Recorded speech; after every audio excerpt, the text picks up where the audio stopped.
电视从你有着一种好意。现在是音乐时间。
Goodness me.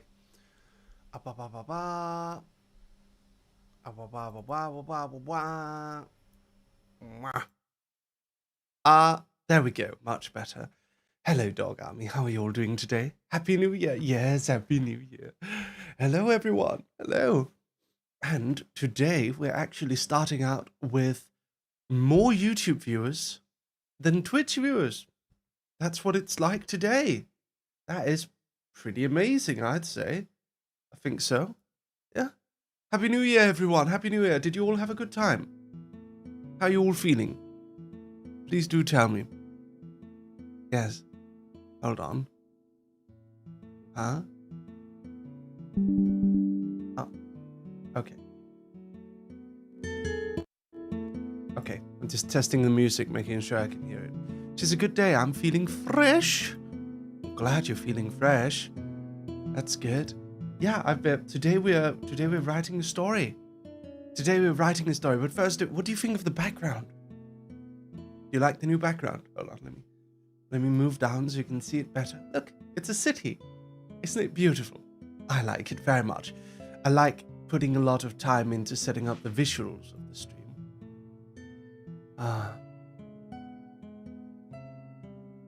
By the way, everyone, does it say Christmas debut when I go live on Twitch? Does it say that? Happy New Year, here come 2016. No, we don't, Schmicken. It's 2024.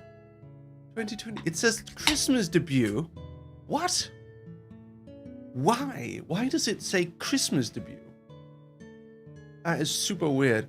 I need to fix it, but at the same time, I kind of feel like, maybe, just maybe, I don't fix it at all. And it's just going to be like that all year. Maybe that would be funny. Maybe it would be funny if I just keep it like that for the entire year. What do you guys think? Don't fix it, Lamau. Nah, I don't know. Need to think of something funny. Okay, so the reason why it's like that, and I know maybe it's not super interesting to hear about, but the reason why it's like that is ever since we switched to restream.io, I'm actually not able to input a custom going live message anymore. I lost that privilege when we switched to stream.io. That, among many other features that are inherent in Twitch exclusive streaming, I don't get that anymore. But I do get the opportunity to talk and engage with our lovely, lovely, lovely YouTube audience. Hello, everyone over on YouTube. Hello, I love you. Woof, woof, woof, woof, woof. It's a pleasure to have you. Hello, Sunghoon's left toe. Hello there. Merry Christmas. That's the Easter bunny that sits on your shelves. Collect a tooth from under your pillows. What? I don't understand that comment at all. Hello, hello, hello. He loves us. Of course I do, chocolate milk tea. Hello, Johanna, Cho-chan, Xander. Oh my god, the chat is going so fast over there on YouTube. What's up, Twitch chat? You guys aren't going to spam some emotes in return? Come on, show them what you're made of, Twitch chat. Show them what you're made of. Give me the big epic wolf. Give it to me. Come on, come on.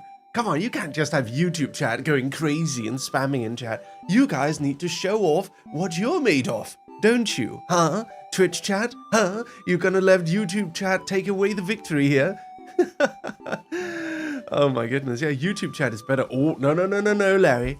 All dog army is good. All dog army is good. We're all together here. All together. As friends. Now, I want to ask you all a question. How many of you are looking forward to the stream today? If you don't know, today's stream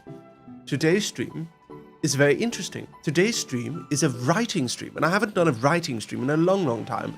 So to those of you who don't know, my name is Lucius Merryweather. I'm a webtoon writer. I'm a professional writer. I've been hired to write stories for many, many companies. Lynn Obsidian, thank you for the raid. Thank you very much. Welcome. Hope you all have a happy new year. I often get hired to write stories for companies such as Vishoujo, Hololive, Nitisanji. I also wrote for Discord. That's right, I wrote for the website Discord. Did you guys know that? Did you guys know that I am the official writer of the official Discord webtoon? Wamper's Wonderventures. Did you know that? Did you? Did you not? I am the official writer for the official Discord webtoon. Discord has a webtoon. You can go and search on it on Webtoon. And I was the writer of that. And I told them I will only do this job, because it was a corporate job. I'll only write the Discord webtoon if, and only if, I'm allowed to make the first episode take place during the heat death of the universe. And you know what they told me? You know what Discord told me? They told me yes. They told me, please, do whatever you like. Have fun. Go crazy.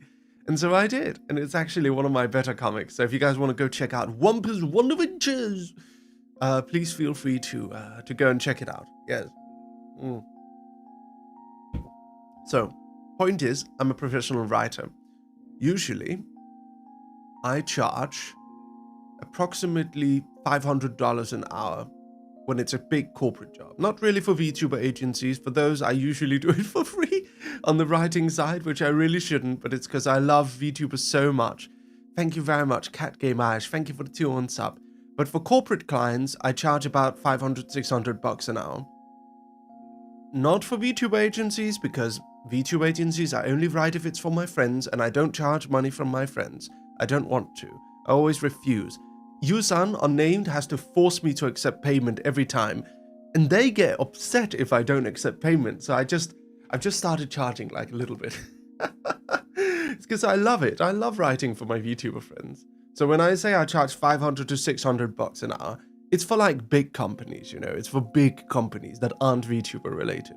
That's who I charge from. Anyway, but you guys in the audience, you're going to get my... By the way, Yusan was in the chat today. Hold on, let me... But yeah, anyway, don't change subject. You guys are going to get it for free. I'm going to write you a story completely and utterly for free. Aren't you lucky? Normally, you'd have to pay a lot of money for that privilege, but you guys get it completely for free. That's right, Dog Army. I am ecstatic to say that I get to engage with you guys and make a story with you. By the way, Yusan was in chat earlier. Yesterday, I checked in and Yusan said, "Why are you challenging yourself like this, Mary? We love you. Live me foul." Well, why would Yusan say this? Well, the challenge of today, if you haven't read the title yet, is we are writing an entire story, an isekai novel, and chat is going to play the role of the main character. That's right, Dog Army. Chat is going to be the main character of the story. And it's going to go crazy. You guys can do whatever you like. You can have sex with the dragon. You can get gay married if you want to. You can kill the mayor. You can do whatever you want. I will let you control the main character of this story.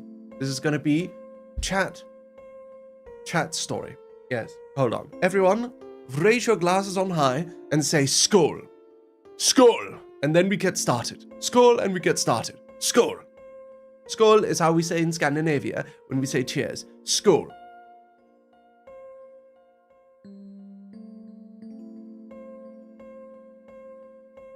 Alright. Mary, I'm crying. You're my favorite writer. Thank you. Thank you very much. I appreciate that. Alright. Let us go into the writing scene. Here we are. Oh my, zombie boss. Thank you so much. Thank you for the 8 Australian dollaroos. I challenge you to a game of Yu-Gi-Oh! When the Nemlara archetype comes out, sure. I'm happy to do it. Happy to. So what do you guys think of the setup? It took a good while to set it up earlier, but we are all set up now. Yes, indeed. Hehe. Alright, here we go. I'm just gonna do a few things to set everything. Yes, indeed. Also, sound alerts are on. So if you want to do sound alerts, you can. You absolutely can. Alrighty, chat. Here we go. Just a moment. I'm just locking in the scene so I don't, accidentally move things around. Okay. Alright. We're ready. Let's do this. What do you think of the music? Do you want this music or do you want me to change it? What do you want? Tell me. Tell me, Dog Army. Tell me. Which music do you want to listen to? Calm music. Undertale music is the best. Hold on. Oh, Twitch Alerts is sitting at a funky place. There we go. I'll put it up here. Thank you for the follows, ladies and gentlemen. Thank you. This is good music. Alright. Let's see what music we've got. Undertale and Deltarune's sleeping playlist with rain. Do you want that? Some Vivaldi? No. No. Okay. Let's try this one.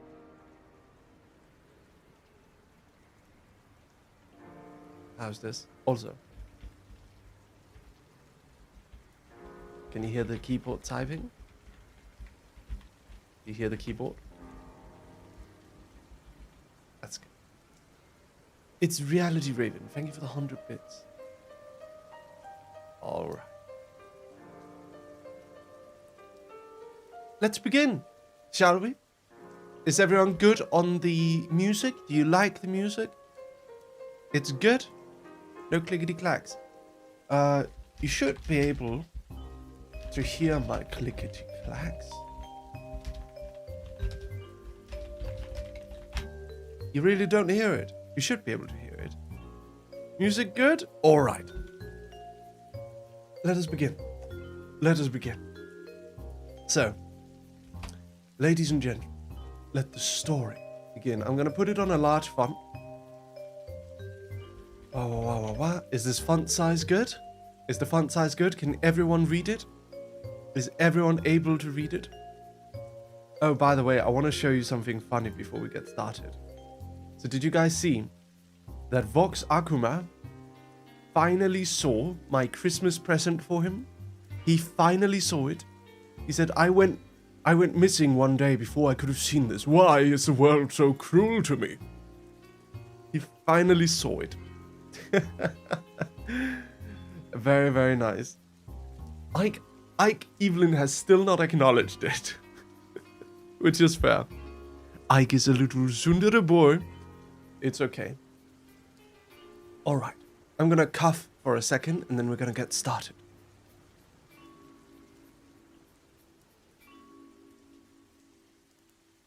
Do you want me to turn up the music? Perhaps we can turn up the music a little bit. Let me know, okay? Is this better? Do you want loud music? Or do you want it a bit lower? Louder or lower? No? It's fine. Is it too loud now? It's good where it was. Low, low. Okay. Let's see. Okay. How about now? Is it good now? Is it good now? Tell me. Can the MC be named as Delulu? Sure, maybe. We'll see. I prefer lower. Hold on, let me listen to it. It's good as it is? Are you sure? It's good now?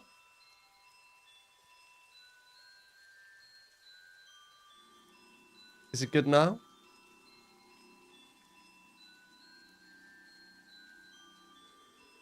You sure? 100%? There's a little bit of a delay, so I'm like asking, you know? Not us? Good? Alright. Alright. Let's do it then. I'm gonna write for you now. Ladies and gentlemen, please lean back and enjoy the show. Woof woof. Also, I write with 150 words per minute. So I should be able to finish the story today. Woof woof. Alright. A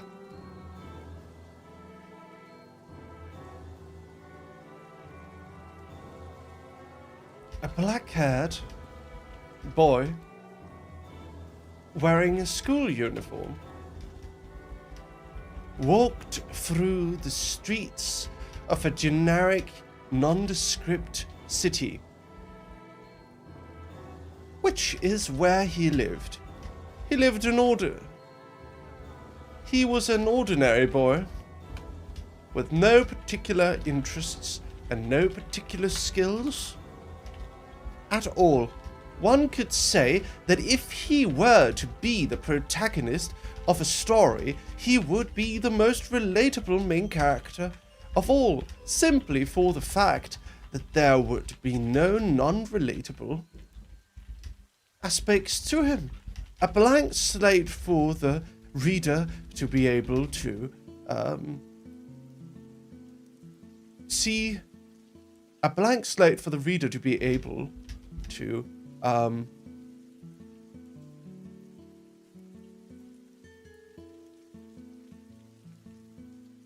a blank slate for the reader to be able to project themselves onto. That is correct, Chris. Thank you very much. I forgot. My mind blanked out for a moment. It happens sometimes. All right.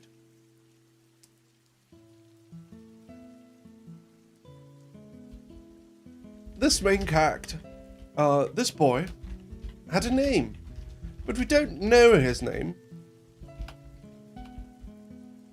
But we aren't going... What just happened?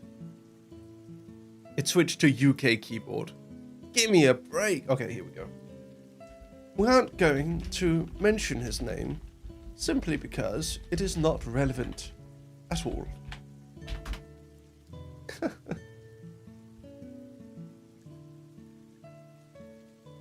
Alright. You guys can't control him yet. You gotta wait for the intro. It's coming. It's coming.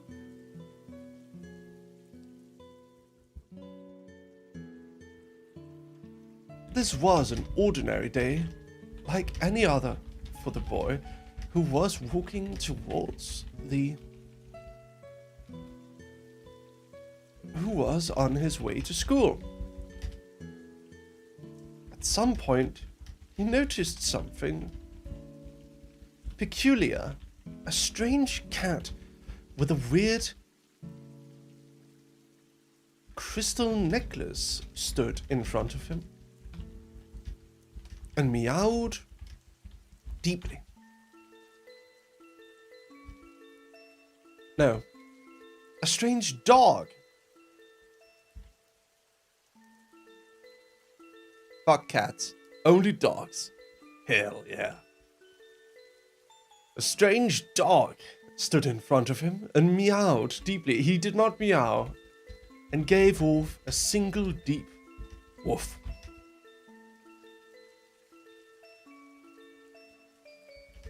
The boy looked at the dog with a curious expression.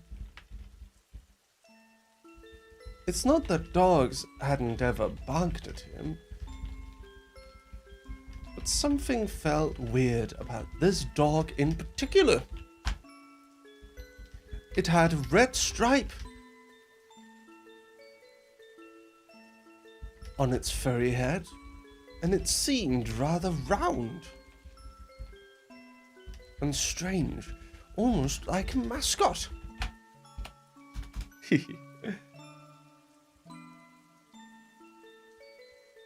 All right.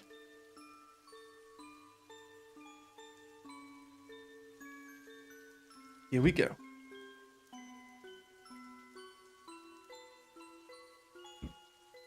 Let's see. The dog gave off yet another woof, as if,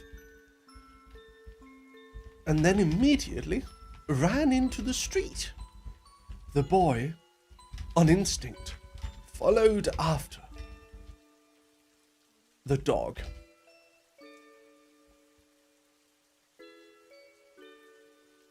He didn't want to see a living being perish by being struck by cars. As the boy ran into the street, a truck appeared out of nowhere. Its horns started blaring as it sped right towards the boy. Everything went into slow motion. It was like a scene from an animated series created in Japan in the early 2000s. However, seeing as this is not a typical story, we have to make sure that things don't progress in a super normal way, in a super predictable way. As such, the truck stopped, because trucks have emergency brakes in the real world, and they wouldn't just drive full speed down a road where there is a danger of pedestrians running into the street. So the boy was able to continue running and grab the dog. He did not, in fact, die at this point. However, immediately after, a massive plane crashed. The boy heard a loud sound coming from above, and then a massive plane immediately appeared above him, flying right into his general direction on a crash course for his face, I suppose. And then he died of a plane crash, even though he wasn't in the plane. How unlucky. However, the boy's luck did not stop there. For you see, now, the boy found himself standing in the middle of a great white space.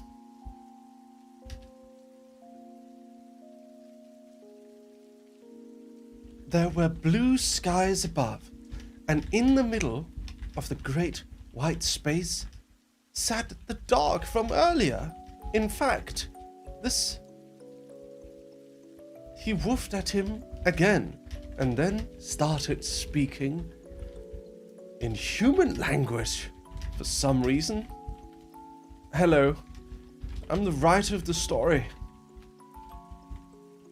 The strange dog spoke as if he had a human tongue, which he did not, which makes the fact that he was able to speak in human tongue very strange.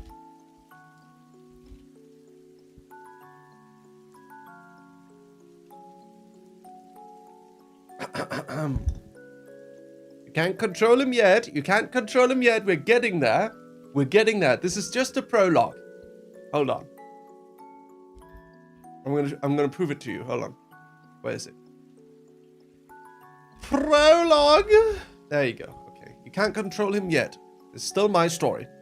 I'll let you know. Give it a moment. Give it a moment.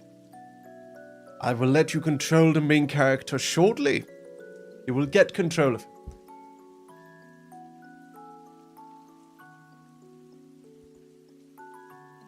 I wanted to write an isekai story. So I made sure to gather souls.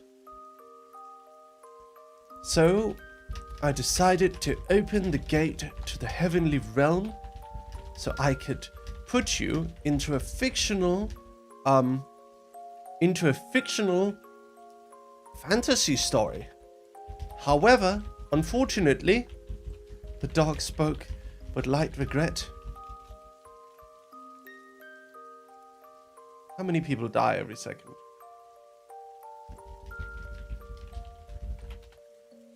105 people. However, the dog spoke with light regret. I opened the heavenly realm's gate for 1 minute in hopes that you would die during that moment, and I could isekai, I could send you into another realm.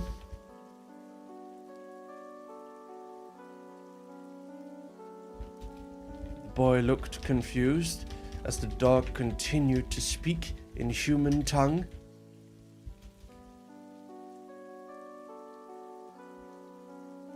Apparently, about 100 people die every minute, so a bunch of other people ended up getting sent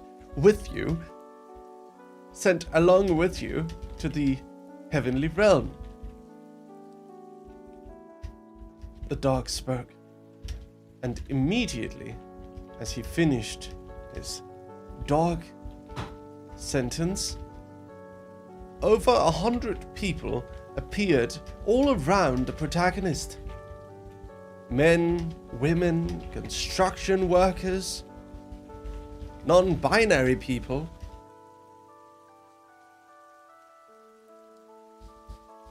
old people, very young children, a baby, all sorts of people from all sorts of walks of life appeared all around him.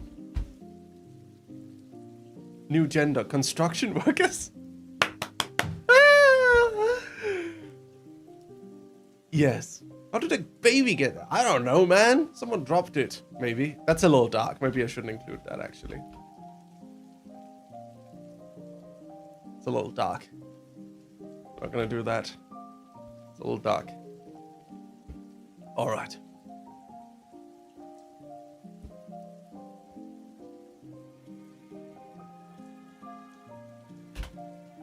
I don't know, guys. I didn't think it through when I wrote a baby. I didn't think about how dark that would be. Just ignore that. Okay.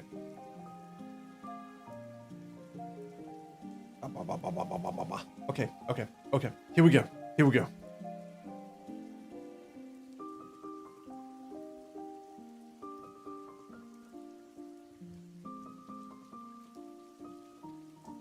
I like the construction worker's agenda. Okay. The baby's no longer there. No baby died. It didn't happen. Okay, here we go.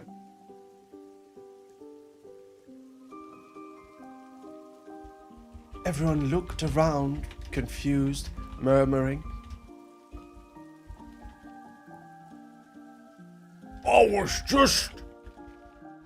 was just finishing my assignment at work, and I felt a cramp in my chest. Then I woke up here, said an office worker. I was just shopping with my friends. Where am I? Said a well-dressed lady, or at least we assume she was well-dressed in life, seeing as when you enter the spirit world, you immediately get an identical white gown, or you're naked. Or you're completely naked. However, this is a safe work story, so we can't have that.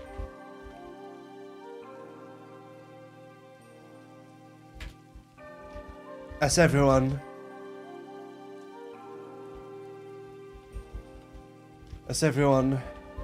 panicked and spoke amongst each other, the dog grew to a massive size and loomed over all of them. Listen here, everybody.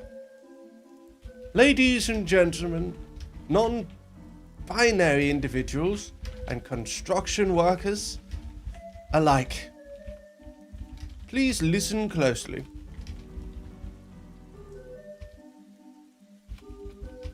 The dog spoke, massive and intimidating, as everyone fell silent, staring at the massive, round, fluffy dog.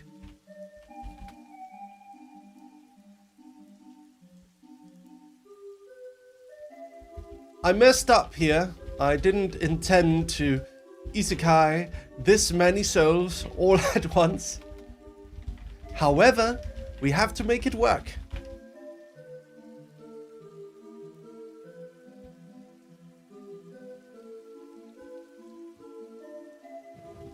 You only really get one shot at this. So I think we'll just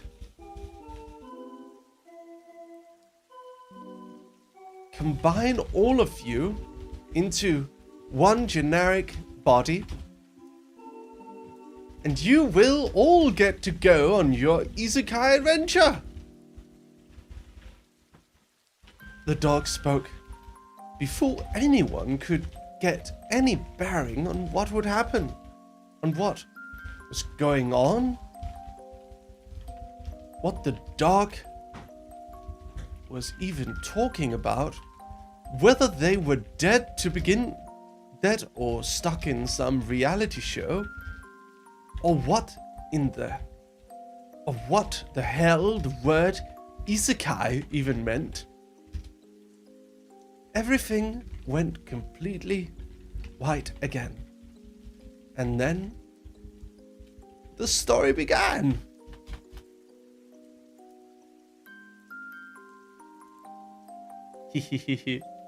Chapter 1. A new life.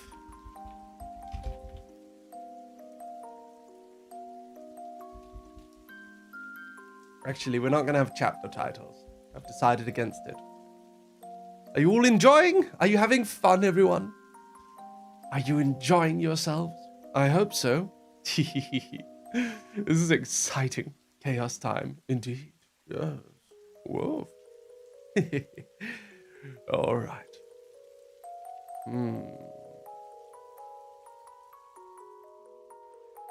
Are you a construction worker? Yes. Nice poll over on Twitch. Do we have separate minds? No. And here we go. Here we go. Are you guys ready? Are you ready? This is where you guys come in. Are you excited? I hope you are. Also, I want to point out, I just wrote, how many pages? I just wrote 5 pages in 10 minutes. Ooh. Aren't I good?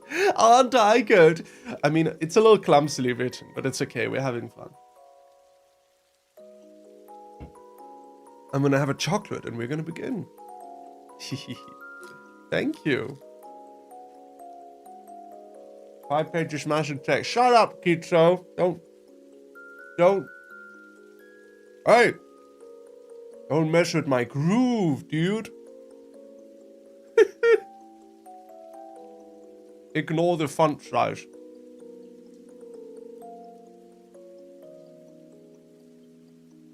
Okay. By the way, everyone, if any artists are sitting there in chat, I will be checking #livedogging, and if you want to post any art during the challenge, during the writing, I will put it up on screen. So if you want to like design the main character or draw some moment from the story, I'll put it up on screen as well. Okay, here we go. You guys ready? Here we go.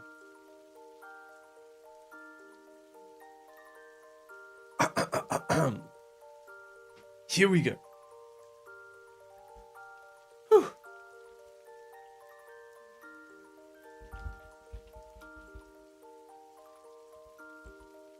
The generic main character. The generic looking black-haired boy woke up to the sound of cicadas, the sound of birds. He saw the green tree leaves and the sun shining from behind them.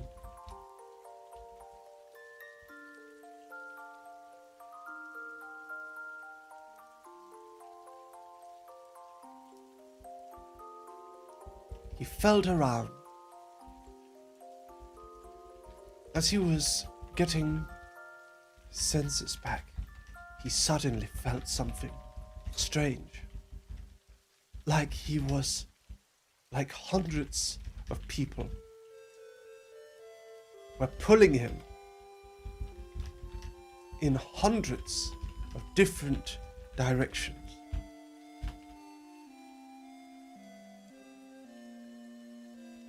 Grah! He said as he immediately got up and did a backflip. This was very difficult considering he was wearing full plate armor. However, actually he's not wearing that yet. Yes! He said to himself. Ah! What? He then responded confusedly to himself. What the fuck? He said again, confused. What am I doing? He responded to himself. My phone is going to die. He said, not remembering for some odd reason that he couldn't discern. Knife, knife, knife, knife, knife, knife. He repeated over and over and over again for no real reason beyond the fact that a strange that a strange voice in his head told him to do so. Kick W, he immediately replied. However, he did not understand that either. What does kick W mean? He didn't know. He just blurted it out. Then... Oh, this is such a stupid idea for a stream. Okay. Alright, pause. Something's happening. Uzuri-miya! Welcome, ladies and gentlemen, welcome to the stream! Hello, Mia, how are you, darling? Happy New Year! Ladies and gentlemen, welcome. Today we are writing a story. We are writing an isekai story, and the chat is the main character. I am taking just anything chat is saying, and that is what the main character of the story does. It's like Twitch plays Pokemon, except it's a novel. It's a light novel. It's a shitty isekai novel, except chat controls the main character. So here's what we've got so far. The main character woke up, and then he suddenly felt something strange. Like hundreds of people were pulling him in different directions. Grah! He said as he immediately got up and did a backflip. Yes! He said to himself. What? He then responded confusedly to himself. What the fuck? He said again, confused. What am I doing? He responded to himself. My phone is going to die, he said for some odd reason that he couldn't discern. Knife, knife, knife, knife, knife, knife. He repeated over and over again for no real reason beyond the fact that a strange voice in his head told him to do so. Kick W, he immediately replied. However, he did not understand that either. What does kick W mean? He didn't know. He just blurted it out. You may feel free to join the festivities and be part of creating this lovely main character who is completely and utterly insane. And he's got hundreds of people in his head. So the lore of the story is that a god tried to create an isekai story by isekaiing a main character. The problem is he didn't realize that every minute 100 people die on Earth. So when he opened the portal, like 100 souls all got sucked into the same generic high school boy. So now the high school boy has got to deal with the fact that like there's like hundreds of people in him. There's like construction workers, there's office workers, there's like rich ladies in his head. There's like random zoomers, there's a baby, there's like all sorts of things inside of his head. So indeed, he's completely and utterly insane. I hope you had a good stream. Thank you so much, Uzuri-miya, for the raid. Everyone go check out Uzuri-miya. Big shout out, big shout out. All right. Here we go. Then, a menu screen appeared in front of him. Like something out of a game. It had 3 options. And text appearing above, which said, pick your role. This screen showed 3 classes. A knight, a wizard, and an archer. No. And a priest.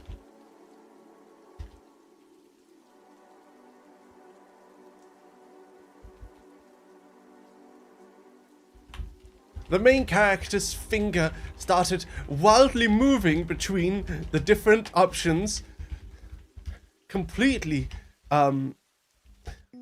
with incredible speed, totally incapable of picking any of them. This continued for a good 10 seconds to the point where his hands started getting exhausted from the constant pointing to the different options.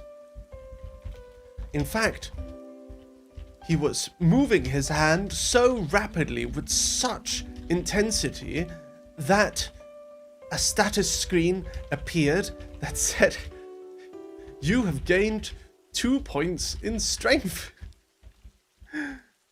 and 2 points in endurance." Yet, even after this, it did not stop. He would have to concentrate hard on what his option would be. Control the hundreds of voices inside of his head and find some sort of commonality between them to pick a class that would be good for all of them.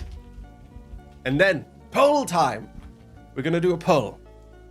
We're gonna do a YouTube poll and a Twitch poll separately. Oh, whoops. Okay, hold on. I'm doing a poll. What class?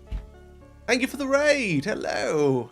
Thank you so much. Thank you. Rand the Severance TV. Hello. We're writing an isekai story, but chat controls the main character. What class? Knight, wizard, or priest. Okay. The poll is up on YouTube.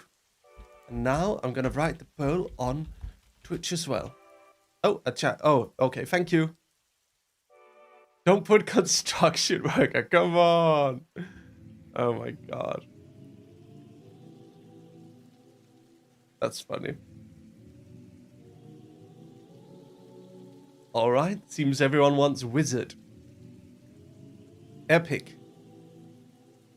So few people want knight. Sad. Yeah, I getcha. Alright. The voices in his head found commonality between them. The main character suddenly blurted out, "Office! No.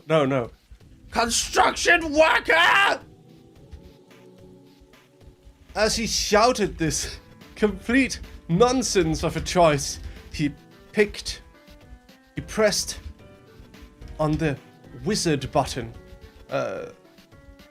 option with his finger, with his trembling finger.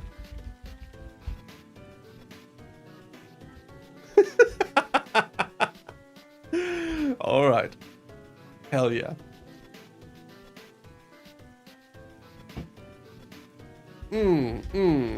Why do you want to be a priest? Lamau? Avada Kedavra! Give him a Pokemon! He yelled nonsensically as he found himself with another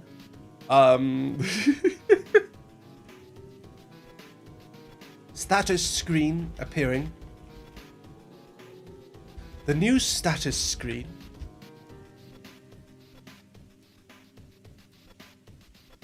bibbidi bobbidi doo, he said, and then a new status.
That manner, for real. Yeah.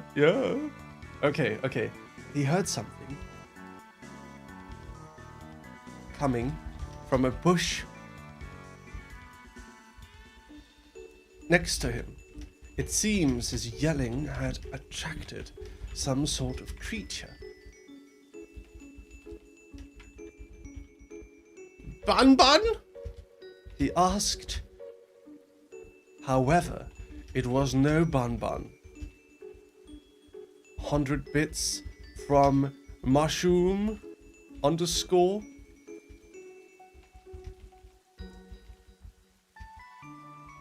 He also yelled. Thank you for the 100 bits, mushroom. Thank you.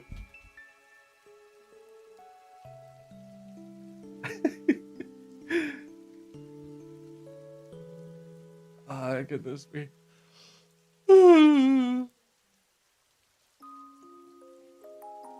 The big fish wearing a bunny. You guys can't control what happens. You can only control the main character.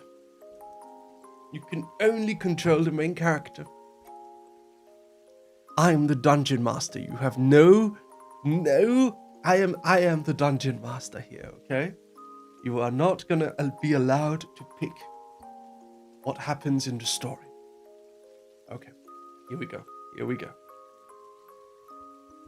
A funny little green goblin creature jumped out from behind the bush, aiming a spear directly at the main character's chest. No! The main character roared, "Level 1 goblin? A goblin? I cast fireball!"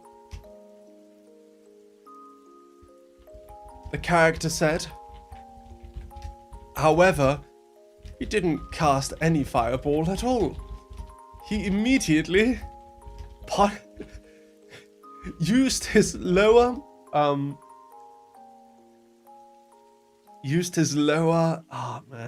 what do we do? He immediately used his lower he immediately smashed his fist towards the goblin's head. Hold on, we need to roll now. I need to hold on. Okay, this is what you got. You got 2 stats, 2 luck, and 8 charisma. That's what you got. Okay, and we need to roll now. Dice roll. D&D online dice roll. Here we go.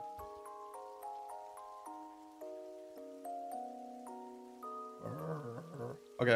Hold on. I need like an animation. Rolladie.net. We need like a 20-sided, a D20. Okay, you guys ready? Here we go. All right, you ready? You're gonna need to roll for you to be able to hit the goblin. You have a little bit in luck. You're gonna need to roll at least a 10. Are you ready? Here we go. Are you ready? Think you can do it? Oh! Well, you rolled a 9. However, you have +2 luck. So you get 2. So in fact, you rolled 11. Very nice. Very good. All right. Here we go.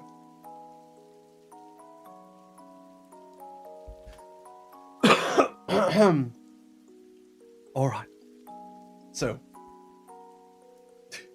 this is so stupid, isn't it?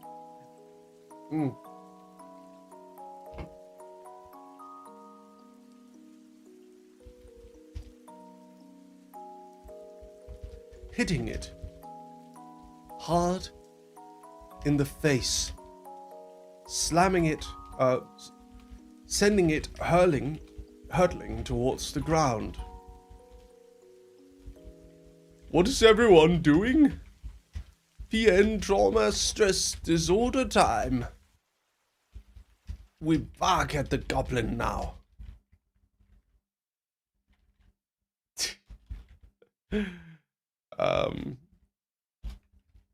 All right.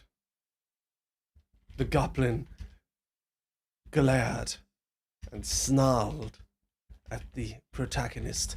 Thank you so much for the tier 1 sub. Thank you. Your cat game Irish. Thank you for the tier 1 sub. The protagonist glared back. Default just joined Dog Army for 1 month. Damn, we should try some gacha with that luck. Cat Gamer Ash gifted a tier 1 sub. The goblin got upset at the human speaking nonsense at it and immediately jumped to attack once more.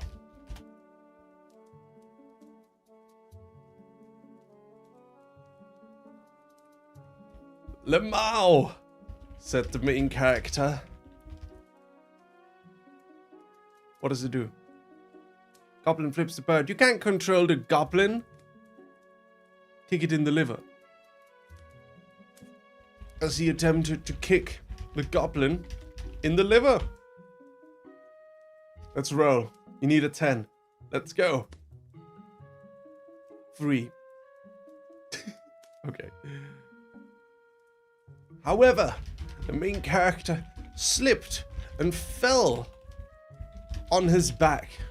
The goblin didn't see this coming, so the goblin jumped past the main character, missing its own attack. Gay MC gets saved by a hot story villain MC guy. The main character blurts out. The goblin turns around and pulls out a dagger, ready to attack. Fireball! The main character yells. Explosion! Explosion! Explosion!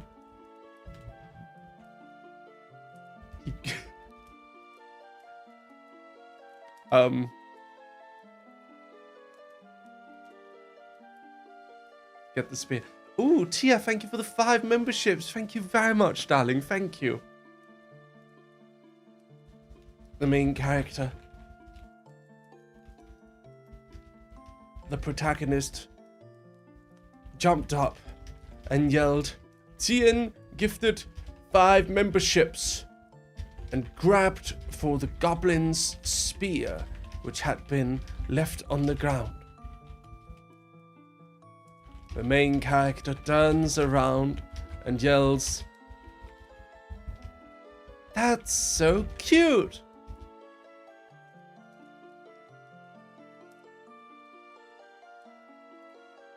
And attempts to stab the goblin's eye. It's Tia, not Tien. Oh, sorry. Tia, darling, thank you so much for the 5 memberships. I appreciate it. Tia. Let me fix it. There we go. Tia. There you go, darling. Thank you. All right. Punch the goblin in the arm. Yeah. Okay, you're gonna need to roll 10. Let's see. 2. That sucks. The main character, the spear stab misses. However, and the goblin is just about to stab the main character in the eye when an arrow appears out of nowhere, hitting the goblin in the head. The goblin falls dead, and the main character looks at it, replying only with one thing. Cat Gamer Ash gifted 5 tier 1 subs. Giga Chad Ash, more gifted subs.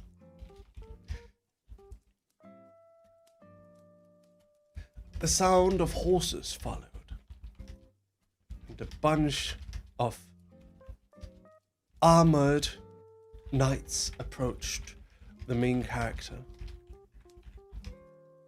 who was still standing there, wielding the goblin spear. Knight.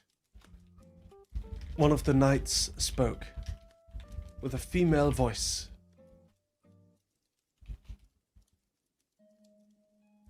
Are you hurt?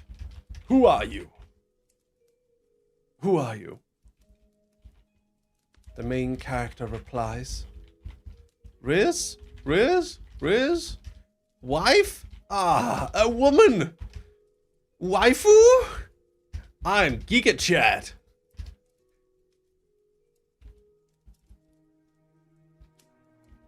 The knight looked at him and replied only with, What in the devil's name are you talking about? And that's it. That's the end of chapter 1. Now, chapter 2. Oh my god. Okay. I'm gonna be right back. I have to go to the bathroom and get another drink. But I'll leave you for a second, okay? Be right back, dog army. Woof.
Hello there, your Doggo Daddy's back to write more stories for you. Yes.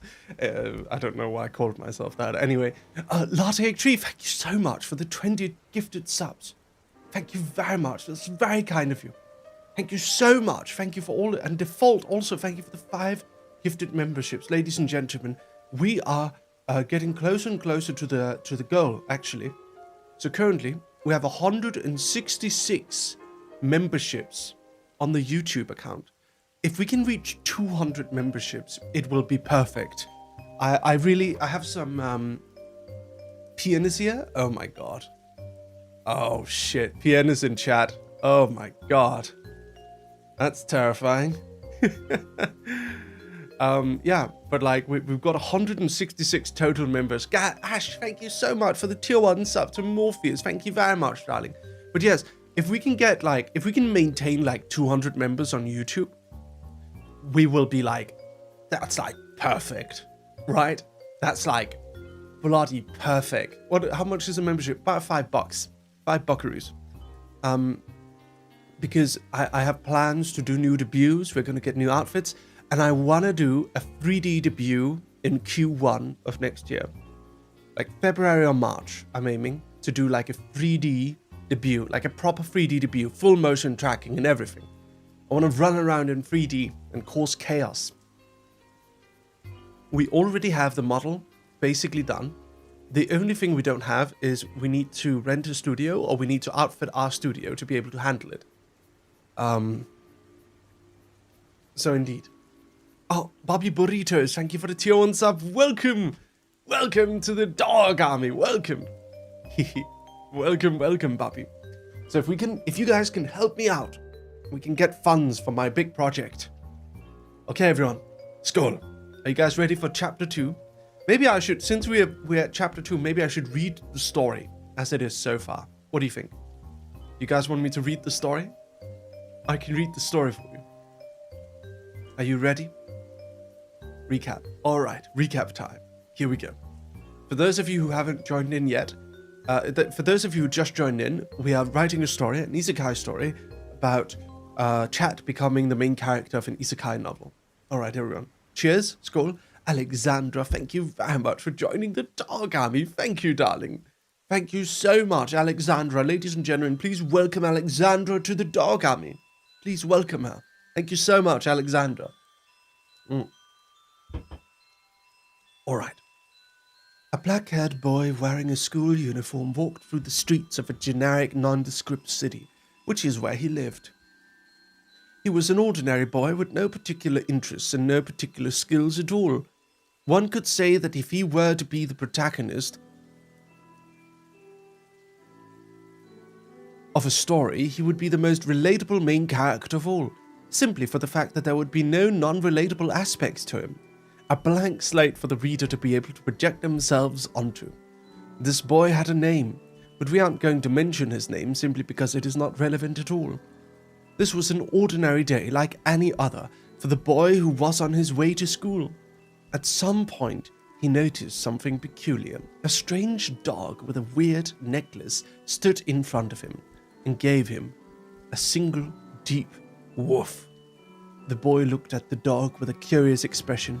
It's not that dogs hadn't ever barked at him, but something felt weird about this dog in particular. It had a red stripe on its funny, furry head, and it seemed rather round and strange. It gave off almost like a mascot. Thank you, Melody, for the $2. Hello. Thank you so much, Melody. Thank you. Enjoy school. The dog gave off yet another woof, and then immediately ran into the street. The boy on instinct followed after the dog. He didn't want to see a living being perished by being struck by cars. As the boy ran into the street, a truck appeared out of nowhere, its horns blaring as it sped right towards the boy. Everything went into slow motion. It was like a scene from an animated series created in Japan in the early 2000s. However, seeing as this is not a typical story, we have to make sure that things don't progress in a super predictable way. As such, the truck stopped, because trucks have emergency brakes in the real world, and they wouldn't just drive full speed down a road where there is danger of pedestrians running into the street. So the boy was able to continue running and grab the dog. He did not in fact die at this point. However, immediately after, the boy heard a loud sound coming from above, and then a massive plane immediately appeared before him, flying right into his general direction. On a crash course for his face, I suppose. And then he died of a plane crash, even though he wasn't in the plane. How unlucky. However, the boy's unluck. I miswrote. Boy's bad luck did not stop there. The boy found himself standing in the middle of a great white space. There were blue skies above, and in the middle of the great white space sat the dog from earlier. He woofed at him and started speaking in a human language. Hello, Hina, how are you? A big shout out to Hina Bobina, please. For some reason. Hello, I'm the writer of the story. The strange dog spoke as if he had a human tongue, which he did not, which makes the fact that he was able to speak in human tongue very strange. And Fredrik? Hello, Fredrik. Thank you for the 35 months, dear friend. Hello. Hina and Fredrik at the same time. What are the odds? Was able to speak in human tongue. Very strange. I wanted to write an isekai story, so I decided to open the gate to the heavenly realm so I could put you into a fictional fantasy story. However, unfortunately, the dog spoke with light regret, I opened the heavenly realm's gate for 1 minute in hopes that you would die during that moment, and I could send you into another realm. The boy looked confused as the dog continued to speak in human tongue. Apparently about 100 people die every minute, so a bunch of other people ended up getting sent along with you to the heavenly realm. The dog spoke, and immediately as he finished his sentence, over 100 people appeared all around the protagonist. Men, women, construction workers, non-binary people, old people, very young children, all sorts of people from all sorts of walk of life appeared all around him. Everyone looked around, confused, murmuring. I just finished my assignment at work and then I felt a cramp in my chest and I woke up here, said an office worker. I was just shopping with my friends, where am I? Said a well-dressed lady, or at least we assume she was well-dressed in life, seeing as when you enter the spirit world you immediately get an identical white gown, or you're completely naked. However, this is a safe-for-work story, so we can't have that. As everyone panicked and spoke amongst each other, the dog grew to massive size and loomed over all of them. Hello, Cerevel. Ladies and gentlemen, non-binary individuals and construction workers alike, please listen closely. The dog spoke, massive and intimidating, as everyone fell silent, staring at the massive, round, fluffy dog.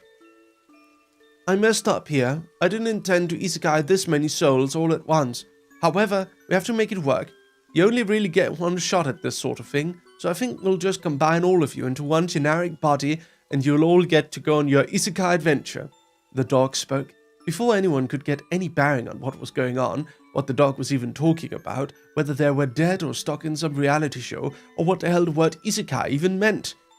Everything went completely white again. And then the story began. Chapter 1. The generic-looking black-haired boy woke up to the sound of birds. He saw the green tree leaves and the sun shining from behind him. As he was getting his senses back, he suddenly felt something strange, like hundreds of people were pulling him in different directions. Grah! He said as he immediately got up and did a backflip. Yes, he said to himself. What? He responded confusedly to himself. What the fuck? He said again, confused. What am I doing? My phone is going to die, he said for some odd reason that he couldn't discern. Knife, knife, knife, knife, knife, knife, knife. He repeated over and over and over again for no real reason beyond the fact that a strange voice in his head told him to do so. Kick W, he immediately replied to himself. However, he did not understand that either. What does kick W mean? He did not know. He just blurted it out. Then a menu screen appeared in front of him, like something out of a game. It had 3 options and text appearing above which said pick your role. The screen showed 3 classes, a knight, a wizard, and a priest. The main character's finger started wildly moving between the different options with incredible speed, totally incapable of picking any of them. This continued for a good 10 seconds, to the point where his hand started getting exhausted from the constant pointing to different directions. In fact, he was moving his hand so rapidly with such intensity that a status screen appeared that said you have gained 2 points in strength and 2 points in endurance. Yet even after this, it did not stop. He would have to concentrate hard on what his option would be. Control the hundreds of voices inside his head and find some sort of commonality between them. To pick a class that would be good for all of them. The voices in his head found commonality between them. The main character suddenly blurted out, "Construction worker!" As he shouted this complete nonsense of a choice, he pressed on the wizard option with his trembling finger. Why do you want to be a priest? Lemao, Avada Kedavra! Give him a Pokemon! He yelled nonsensically as he found himself with another status screen appearing. Bibbidi bobbidi doo, he said as he attempted to control his eyes for long enough to read the status screen which appeared before him. You have 10 skill points. Please pick the stats you want to increase. Followed by this, it listed strength, intellect, agility, luck, charisma, defense, and stamina. The main character's hand started trembling again. Goobies! Goobies! He yelled. Gotta get those gooby gains! And then he started picking stats seemingly at complete random. Gooby time! Riss! Must have Riss! Max luck! Marry a Drakon! Risley! Arson! The protagonist wildly picked between luck and charisma. He ended up with 8 points in charisma and 2 points in luck. Charisma! He spoke wildly while flailing his arms around. Then he heard something coming from a bush next to him. It seems his yelling had attracted some sort of creature. Bun Bun? He asked. However, it was no Bun Bun. 100 bits from Mushroom, he also yelled. A funny little green goblin creature jumped out from behind the bush, aiming his spear directly at the main character's chest. No! The main character roared. Level 1 goblin? A goblin? I cast Fireball, the character said. However, he didn't cast Fireball at all. He immediately smashed his fist towards the goblin's head, hitting it hard in the face, sending it hurtling towards the ground.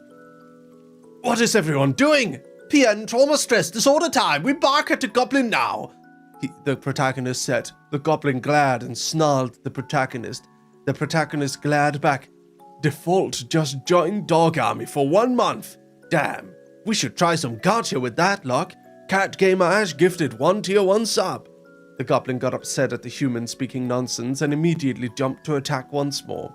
Lemao, said the main character as he attempted to kick the goblin in the liver. However, the main character slipped and fell on his back. The goblin didn't see this coming, so the goblin jumped past the main character, missing its own attack.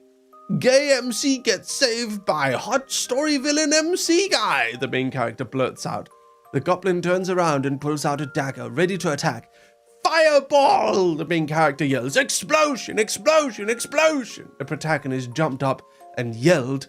Tia gifted 5 memberships and grabbed for the goblin's spear which had been left on the ground. The main character turns around and yells. That's so cute! And attempts to stab the goblin's eye. The spear stab misses and the goblin is just about to stab the main character in the eye when an arrow appears out of nowhere, hitting the goblin in the head. The goblin falls dead and the main character looks at it, replying only with one thing. Cat Gamer Ash gifted 5 tier 1 subs. Giga Chat Ash, more gifted subs. The sound of horses followed, and a bunch of armored knights appeared, approaching the main character, who was still standing there, wielding the goblin spear. One of the knights spoke with a female voice. Are you hurt? Who are you? The main character replies, Riz? Riz? Riz? Wife? Ah! A woman! Waifu! I'm Giga Chad. The knight looked at him and replied only with, What in the devil's name are you talking about? So there you go, that's the story so far. You like it? You enjoy?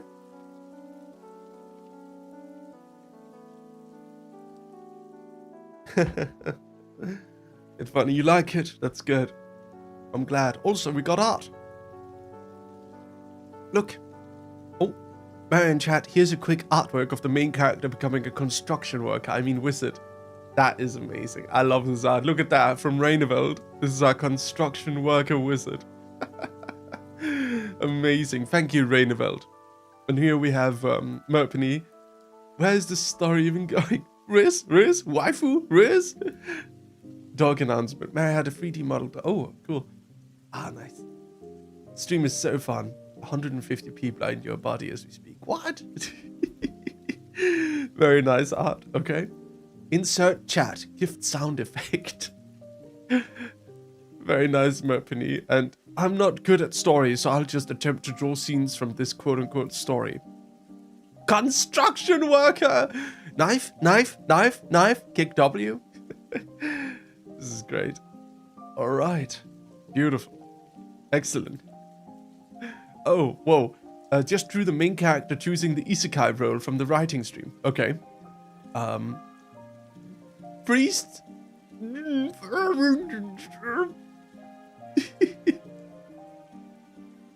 Oh my god.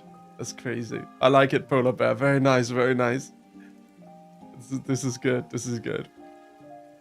This is very good. Okay. The story continues. Are you ready for chapter 2? Here we go. Here we go. So much talent. Yeah, the artists in this community are amazing. Okay, let's do this. Just set up properly. Here we go. There we go. All right. Let's do this. Chat.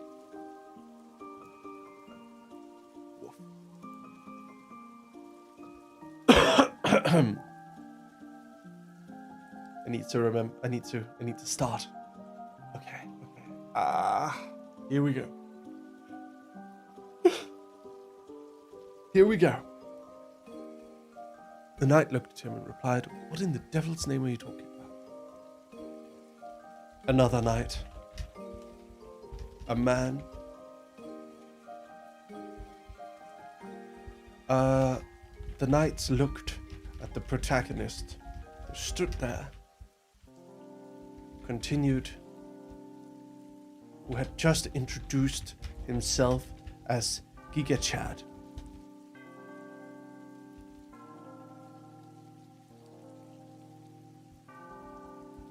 That is your name, Giga Chad? The female knight asked the protagonist. Ha ha ha, Lemao! Yes. Fight for freedom!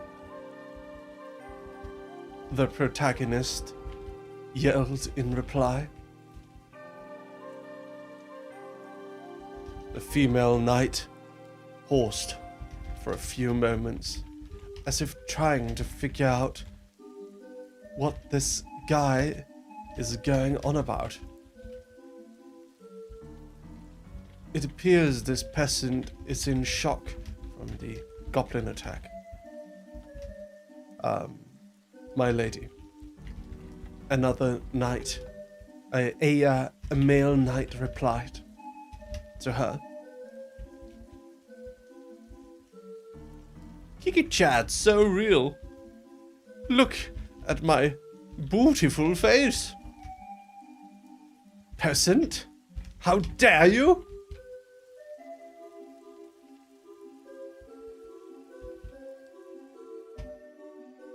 Said the main character. The protagonist yelled at the male knight.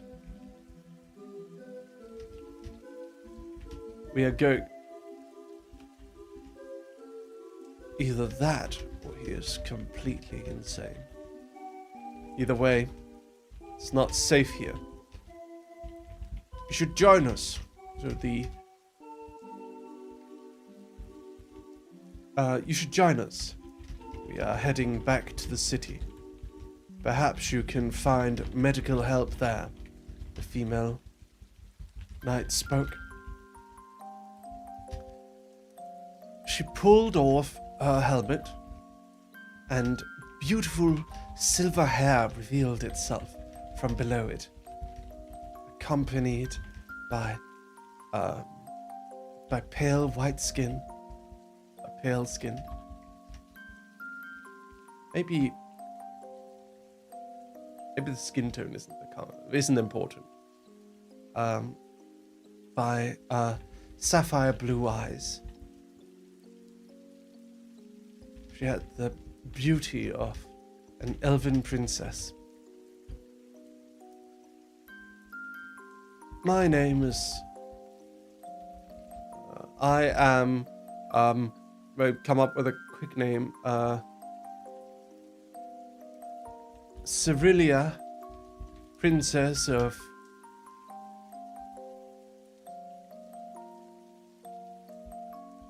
to come up with a generic German-sounding name. Princess of Nuvigard. There we go. Fuck it. Whatever.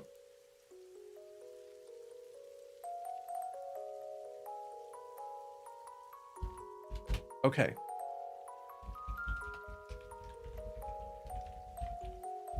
She introduced herself. No! Replied the protagonist.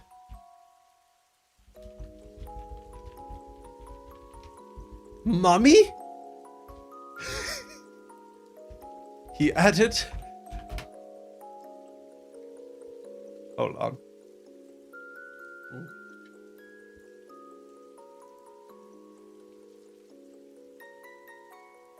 Woof. Let's see if there's any new art while we wait. Ooh, we all construction workers. Hell yeah, infected jelly. Very nice. Oh my god. Is that a body pillow with me on it? That's crazy. Thank you, Yao Kokumi, for sharing. Oh, cute, Luyu. Adorable. I love it. Okay, let's go into live docking real quick. Okay. I like the main character here. This is good. Okay. Here we go. The male knight rode in front a little bit. The male knight rode his horse a little bit ahead of the princess, speaking cautiously. My princess, you should not introduce yourself to this madman. Let us return to the city and leave him to the forest. The male knight spoke. I already said he spoke.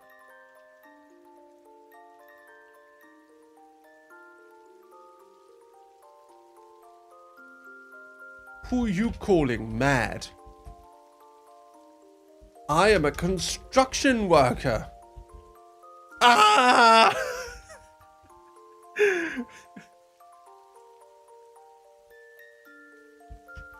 Screamed the protagonist. Male knight glared at him.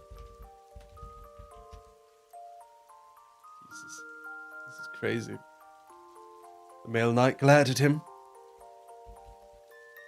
The princess interrupted the two glares at each other.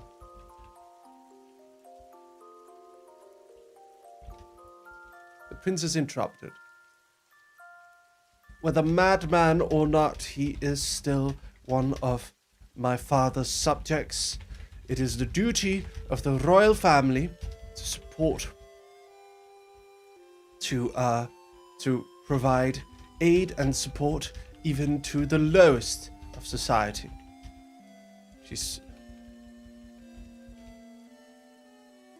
The male knight took his hand off his sword and nodded at the princess. Understood, my princess. I will not kill him. I will not hesitate to kill him. However, if he attempts to harm you in any way.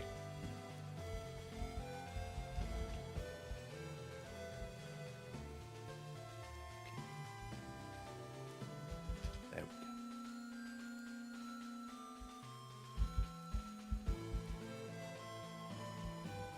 Knife, knife, knife, knife, knife, knife, knife, knife. Knife. Chippy chopper doobie doobie.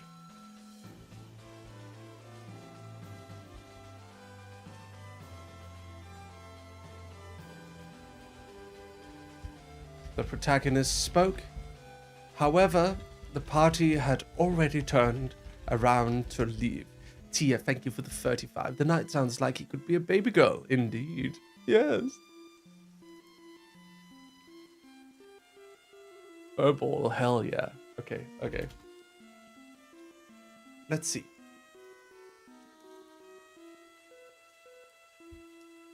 The princess turned to look the main character one more time, smiling at him amusingly. And at him with amusement. She likes him a little bit. Come on then. Come with us, madman. Unless you want to be left with the goblins. With the forest goblins.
Luck and charisma. Charisma again. Riz! Riz! More Riz! He spoke as he immediately put 2 points into charisma. He attempted to put more points into luck. However, he was out of points. The main character now, he now has, how many points does he now have? He has 10 charisma. Jesus. 10 charisma and nothing else. 10 charisma. I love how you guys picked wizard. You haven't cast a single spell. You haven't cast a single spell. You've just punched and stuff.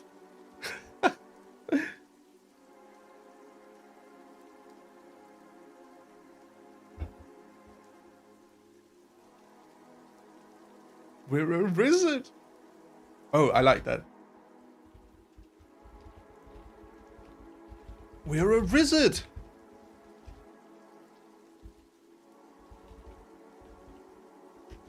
Spoke the main character as he happily continued to walk towards the princess and her guard.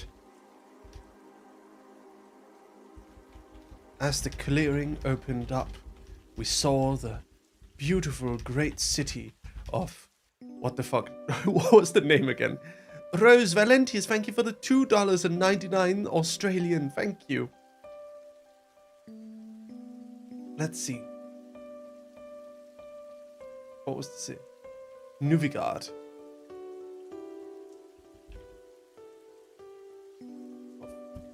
Nuvigard.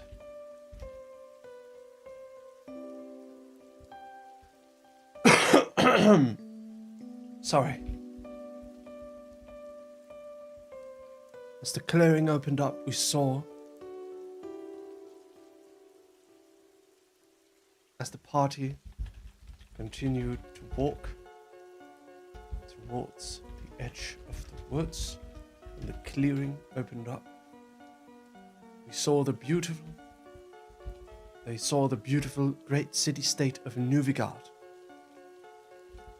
The edge of a great field of grass and farmlands.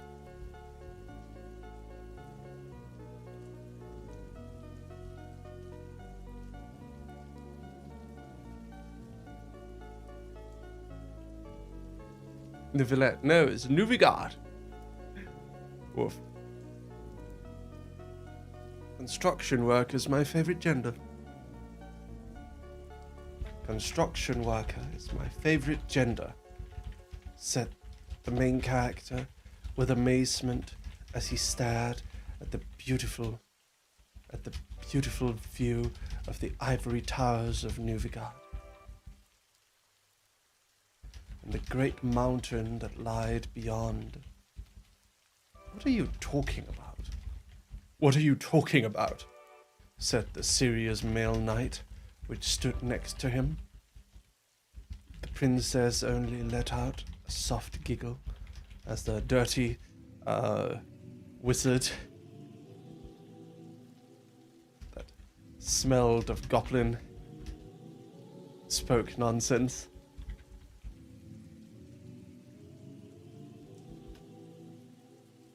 Sorry. Sorry, Daddy, the protagonist said to the male knight. What did you just call me? What did you just call me? The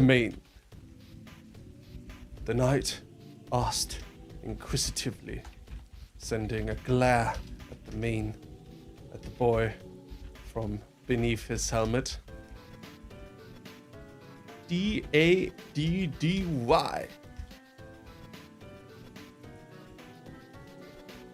I am not your father, he said again. The princess interrupted the two. You two can get to know each other better later. I have a meeting with father scheduled for after our patrol. Let's get back to the city. You guys like it?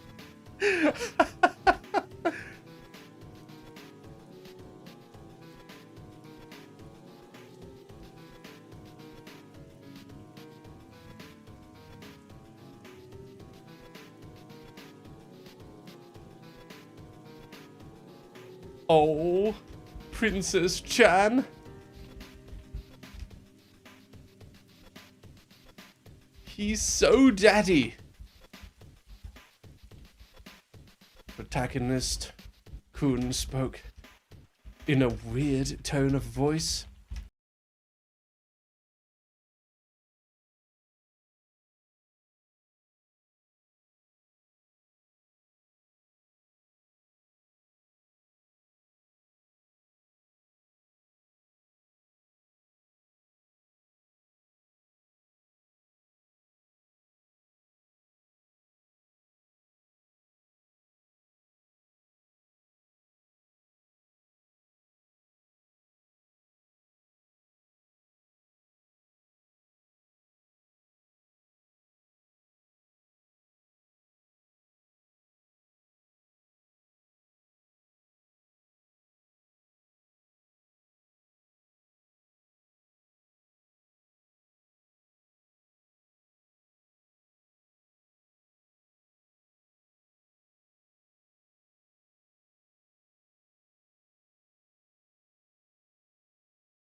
you've been able to get the princess to like come along with you and stuff is because you've got like maxed out charm and nothing else. I don't even think you can cast a spell successfully.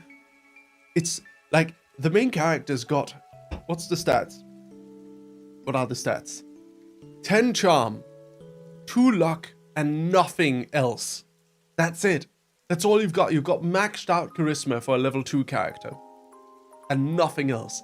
That's the only reason why you were able to get into the city that easily. And why you haven't been arrested at this point. Like, you can yell the most crazy things, and you're still somehow managing to just get, like, a little bit of sympathy. Boy failure wizard, yeah. The wizard. Let's see. What other art? Do we have any more art? Oh, we do! A scene, sort of from this random isekai story Merryweather is writing with his community. Your cat Gamer Ash has gifted 5 gifted subs to the community. Giga Chat Ash! Look at that. Very nice art, Lazy. Great work, great work. Oh my god. This is awesome. Ooh. Never seen a story like this before. So many things happening. No, thank you, Nene Felix. This is so cute. I love it. This is very nice. Ooh. Ladies and gentlemen, non-binary individuals and construction workers alike, listen closely. And, oh my, yes. Hell yeah. All right, this is awesome. I love the live art. It's so good. Okay, let's continue.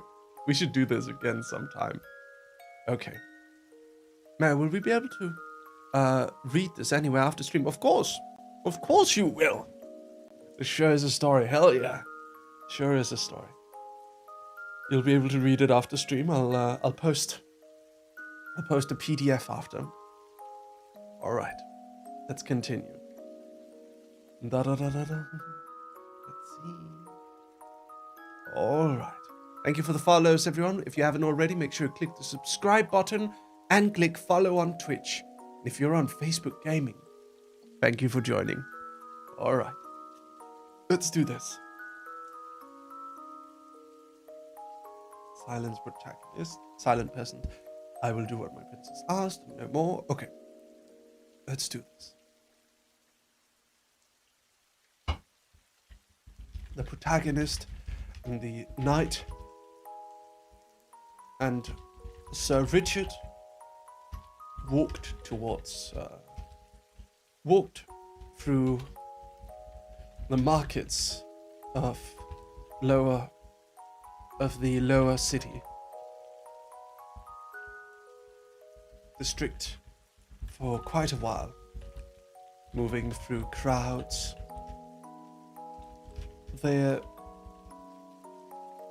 While the protagonist kept randomly turning in different directions, the Sir Richard kept grabbing him and pushing him in the correct one.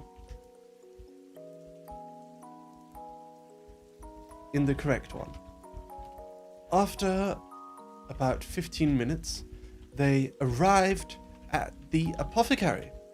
It was a small house in the lower peasant district of Novigrad, which housed many of the peasants and lower merchants who were not a part of high society. Okay, let's see.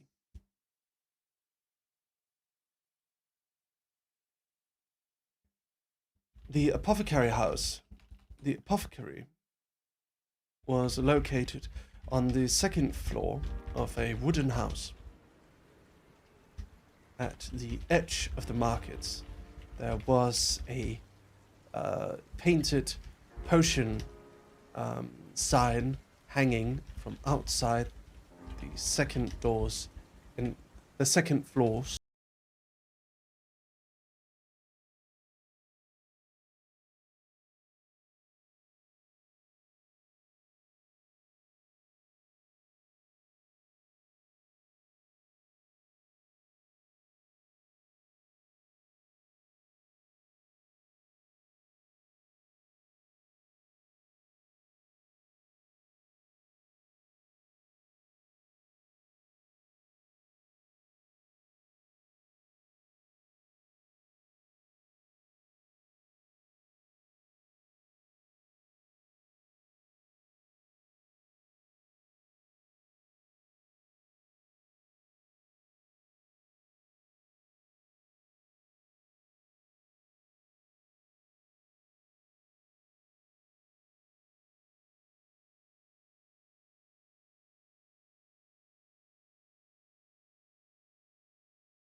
the apothecary.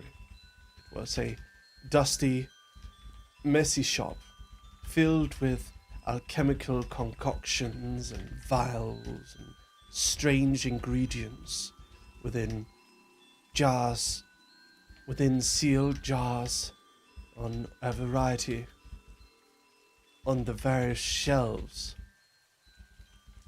that stood against the walls of the second floor. A strange looking girl appeared with long messy hair that nearly touched, with long messy raven blue,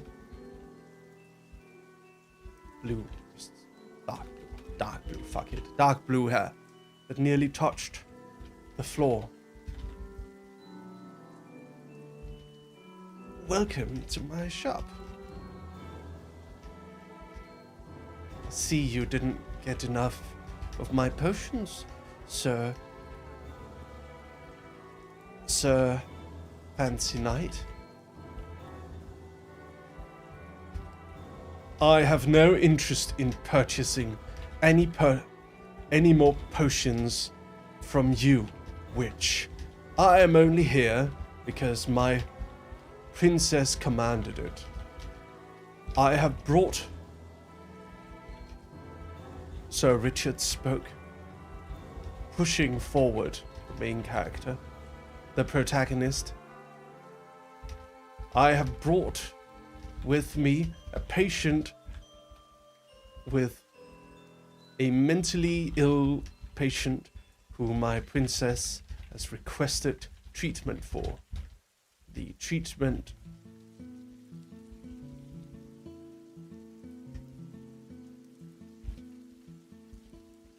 the protagonist looked at the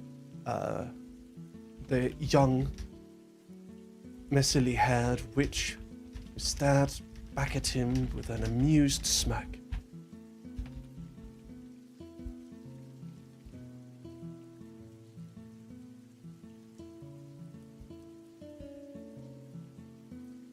I'm waiting for you guys to say stuff.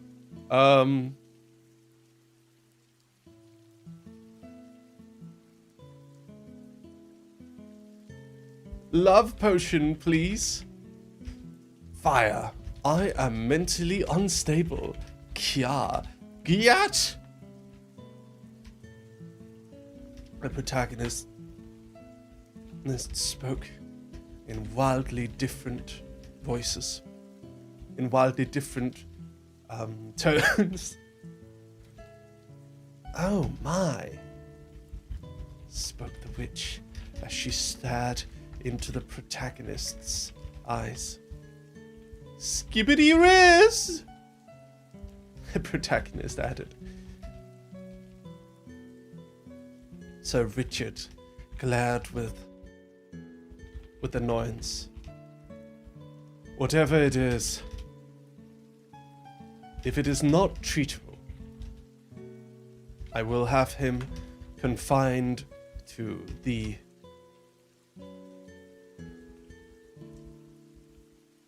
ward, to the jail.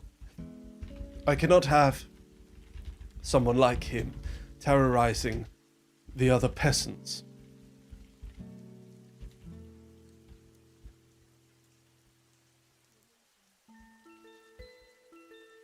Give me a moment, said the witch.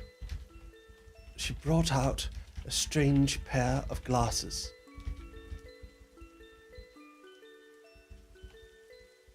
With wing-like designs at their edges. The glasses shone in rainbow colors, shone in faint rainbow. The glasses shone in a faint rainbow hue as she stared at the protagonist through them. A potion to make daddy love me, please, gay glasses. I'm fine. I'm fine. I'm fine. I'm fine. Yowie, yowie.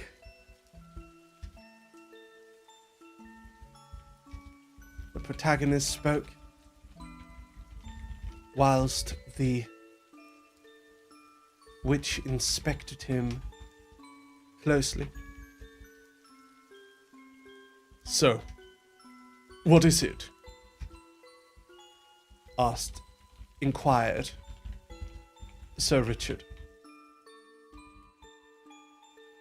He's got hundreds of souls inside him, said the witch with widened eyes full of amazement.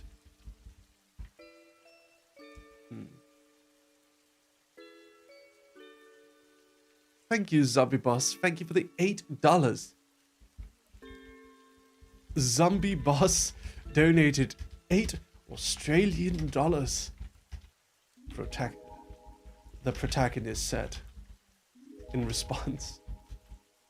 Sir Richard looked with wide eyes. That's impossible. There's absolutely no way. That cannot be. That cannot be possible. No mortal being could contain hundreds of souls simultaneously.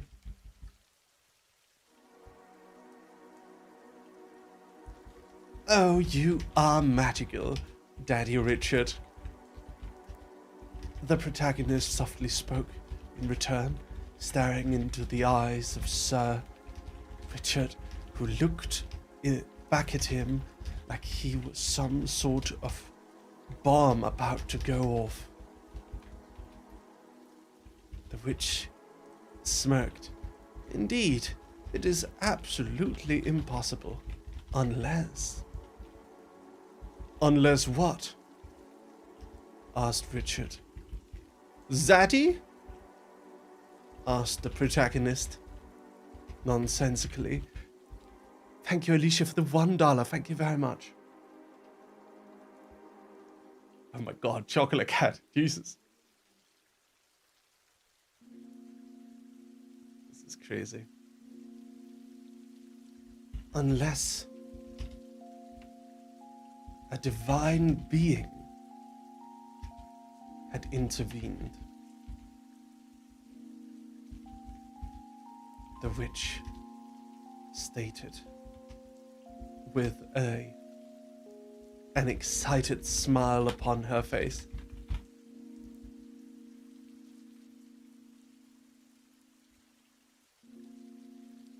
Woof.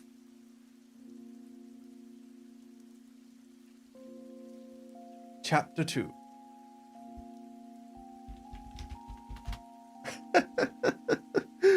Oh, this is fun. I like this. How many pages are we at now? 25. We're getting some work done. All right, I'm going to go get a brief drink. Alicia, thank you for the $1. Thank you very much, darling. I'm going to go get a drink, and I'll be right back. Okay? Oh, it's chapter 3? No, it's not. It's chapter 2. It's chapter 2. Yes. Now we're going to write chapter 2.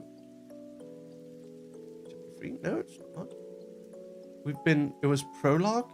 Chapter 1? Yeah. Oh, this was chapter 2. Oh.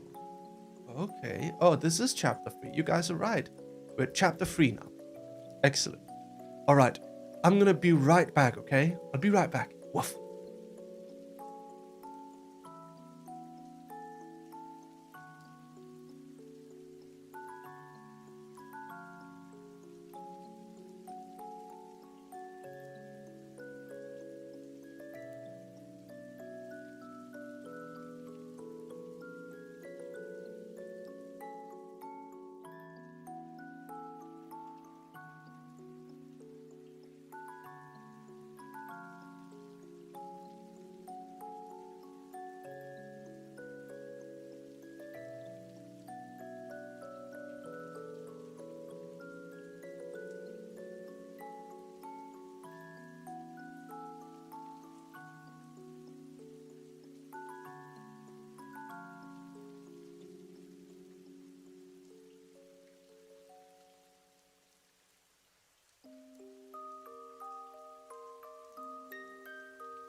Woof.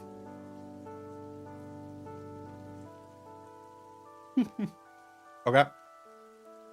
I'm back. You guys ready for chapter 3?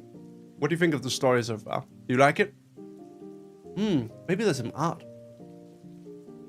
Ooh, $8 from Zombie Boss. Thank you very much, Zombie Boss. Thank you. Ooh, new art. Mepney.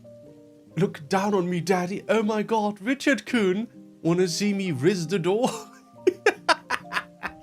Oh, fuck. I love it. Thank you so much for the $8. Thank you. Hell yeah. Mary, I have no idea what the story's headed, but a fireball.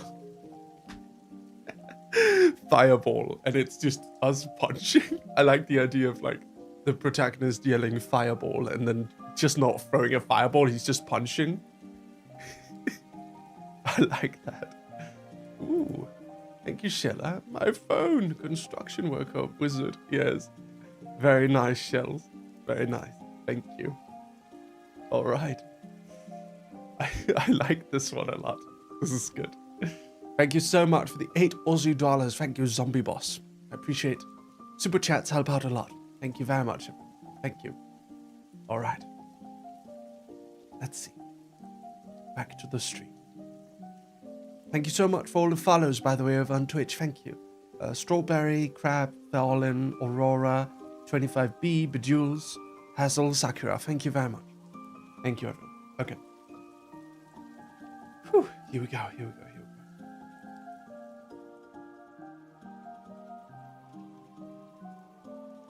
Here we go.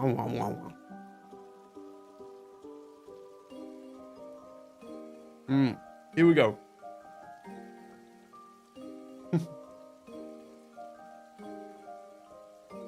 Sticking out your gat for the lizards. You so skippity, you so... What are you talking about? Zombie Boss, thank you for another $8 Australian. Thank you so much. Zombie Boss donated $8 Australian,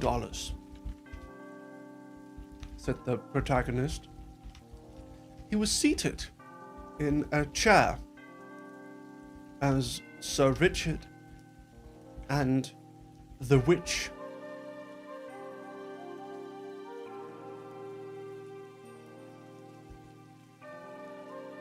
inspected him carefully, discussing what to do with him.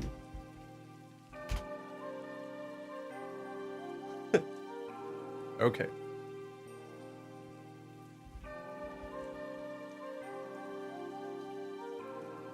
Thank you for the 2-1 sub, Ash. Thank you.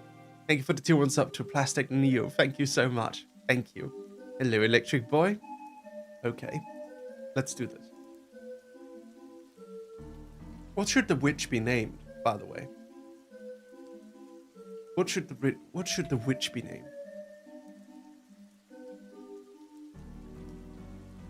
Martha? Anna?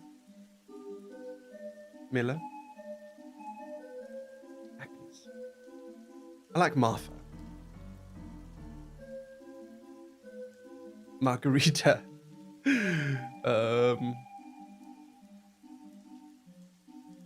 I like Martha. Madam Martha.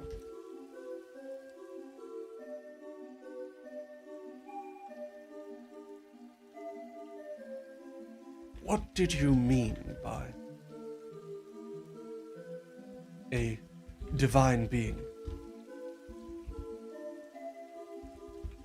Did the goddess herself bless this mortal somehow?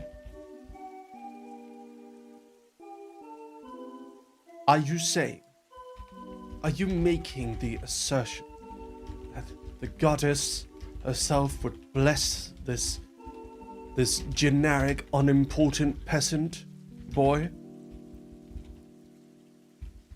Sir Richard asked insultingly.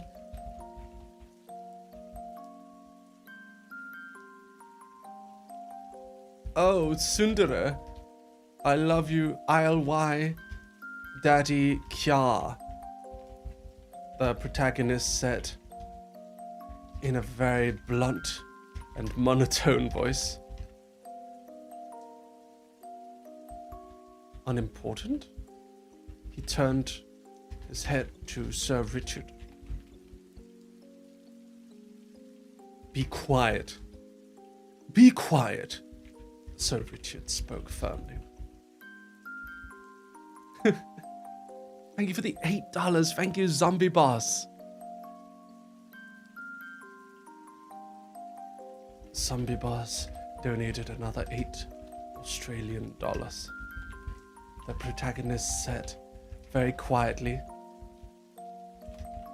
so as to not annoy Sir Richard further. However, he then immediately blurted out, "Gooby Gooby Doo!" for some reason.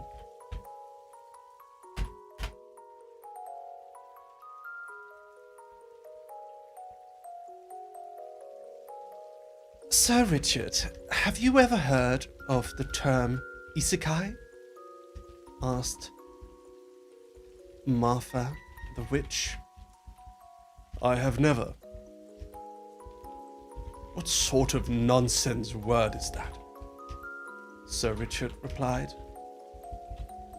Martha ran to the side of the room, to the other side of the room, and started digging through tomes upon tomes through a mountain of old dusty tomes until she pulled out one of them. Pulled out a very colorful looking book with a very different cover to the rest. Here it is. I found it, she said victoriously as she ran towards the others, nearly stumbling over her robes and messily long hair. Hello, Xiaofan.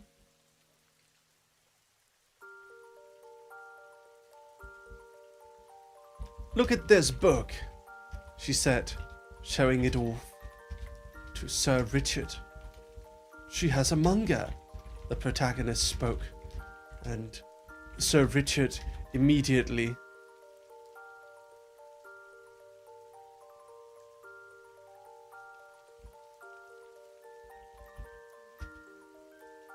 yo, he added.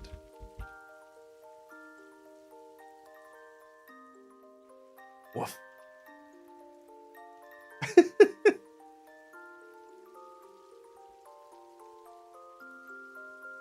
So Richard and the protagonist both looked at the cover of the book that Martha the witch held in her hands.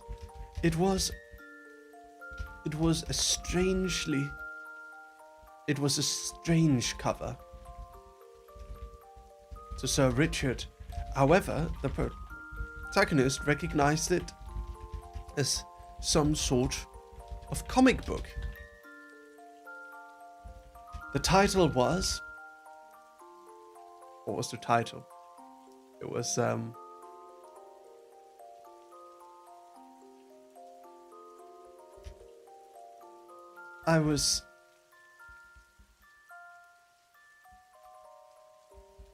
I was reincarnated in another world with my Mitsubishi.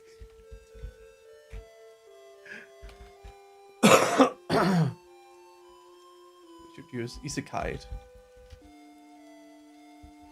into another world with my Mitsubishi. There you go.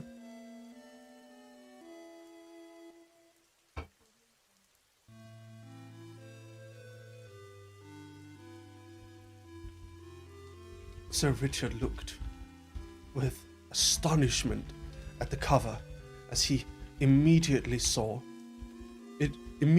recognized the strange machine that was illustrated upon it. Thank you, Zombie Boss, for another $8. Thank you. Zombie Boss donated another 8 Australian dollars. The protagonist spoke quietly.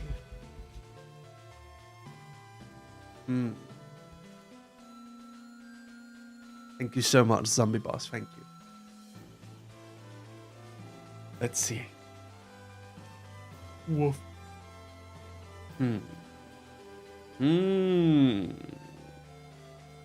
This MC got Australian dollars on the brain. Yes.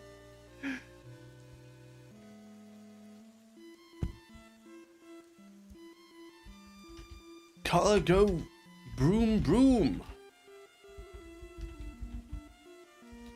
He said.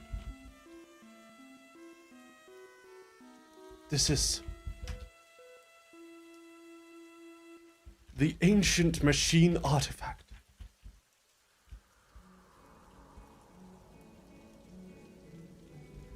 Machine gifted to us by the gods,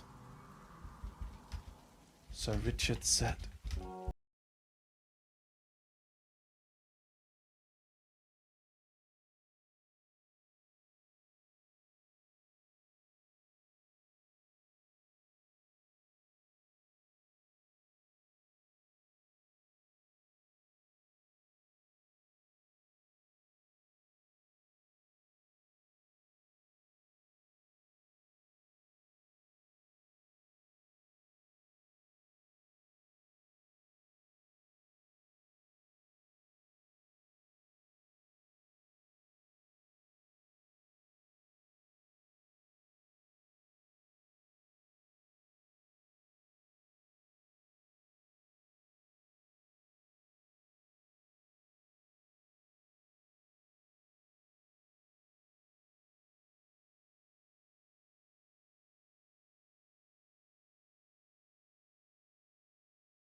Our world is this also brought this boy here.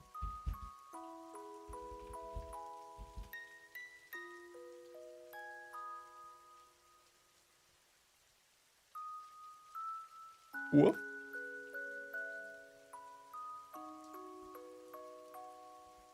In that case, we must bring him to the royal castle, to the castle at once.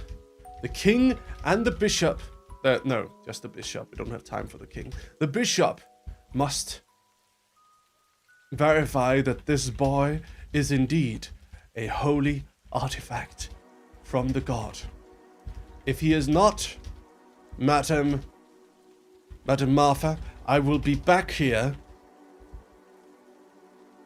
to arrest you for wasting the King's Guard's time with your false claims. Martha simply smirked. I think you'll find. I should add, spoke. Hold on. Spoke Sir Richard angrily. Thank you, Zombie Boss, for the 8 Australian. Thank you. Thank you so much. Thank you very much, Zombie Boss. Thank you. Okay. I think you'll find that he gives off the same aura as the car. And that I am not wrong in my claims, in my assumptions on these matters.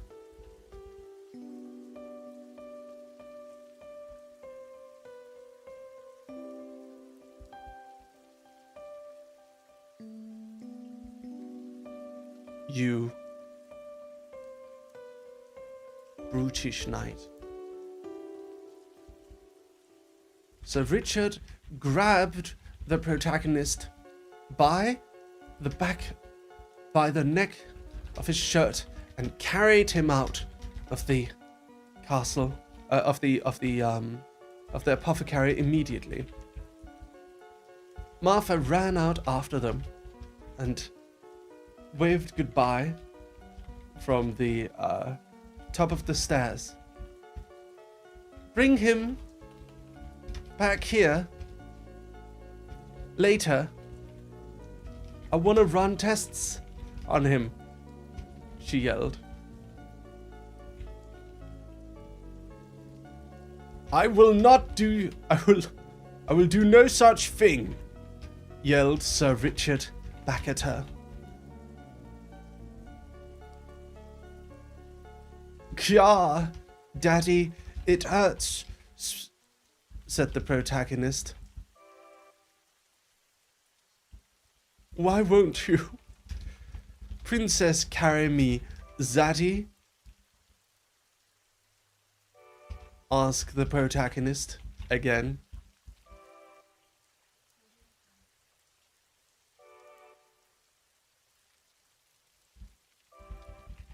So Richard snapped at the protagonist. Be quiet! Immediately!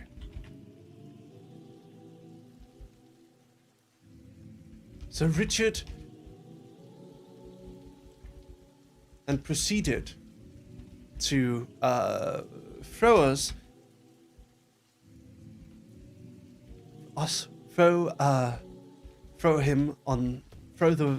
the strange boy on the back of his horse.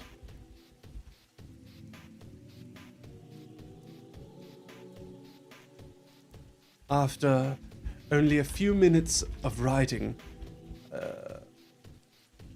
he rode with speed through the marketplaces of the lower city district and towards the gates that separated the peasant district from the upper, higher class districts, where at the heart the royal castle laid. Castle of Nuvigard.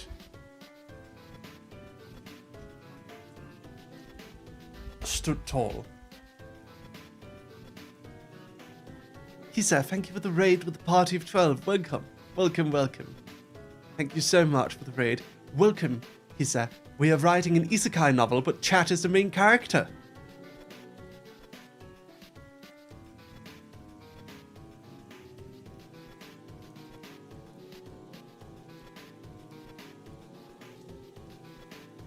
Welcome. All right. So Richard looked at me and grabbed me. Kya! The protagonist yelled, to which Sir Richard immediately snapped and slapped him on the back of his head. Shut up! You're going to give people the wrong idea.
166 members. Ladies and gentlemen. Wait, isn't that the same as before? It says 166 members still. Maybe it needs to update? I don't know. Anyway, thank you so much, Tia. Thank you very much. Thank you. So Richard immediately smacked the boy on the back of his head. To which the boy exclaimed, to which the protagonist exclaimed, Tia just gifted 5 memberships on YouTube!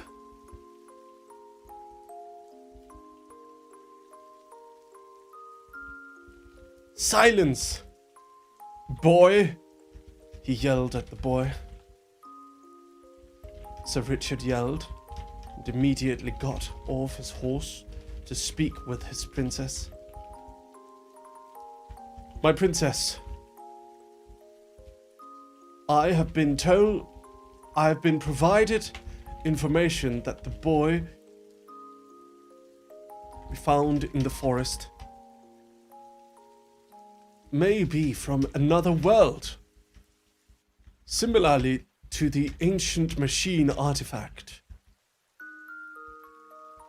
I wish to present him to the bishop so that he may decide what to do with him.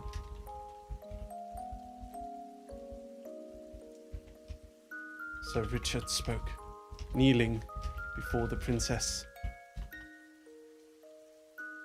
Oh my. Certainly. No development. In that case, I'll go with you. The princess added. My princess, that is not needed. Your time is worth more with your father. We do not know yet if this boy is truly what the apothecary claims. It would not do well to waste your time, he added. He spoke insistently. It's totally fine. I want to see this, the princess said. Ah! The protagonist screamed. Sir Richard and the princess ran to him, ran to the boy who was still lying on his stomach across the back of the horse. Are you okay? What happened, boy?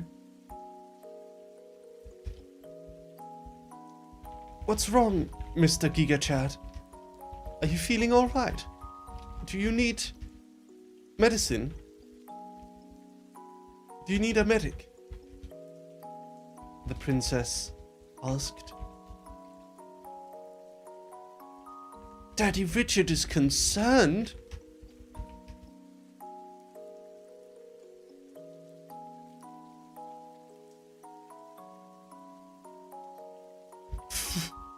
Mr. Giga Chad. The protagonist started laughing, which made Sir Richard even more angry, causing him to grab the boy by his shirt and lunge him and pull him off the horse forcefully, carrying him towards the bishop's quarters within the royal castle. The princess followed right after, as the boy continued to yell nonsensical things. Daddy, no! Harder, Daddy! The ship is cannon!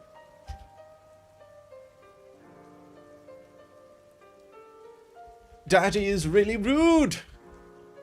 Good men are sorry!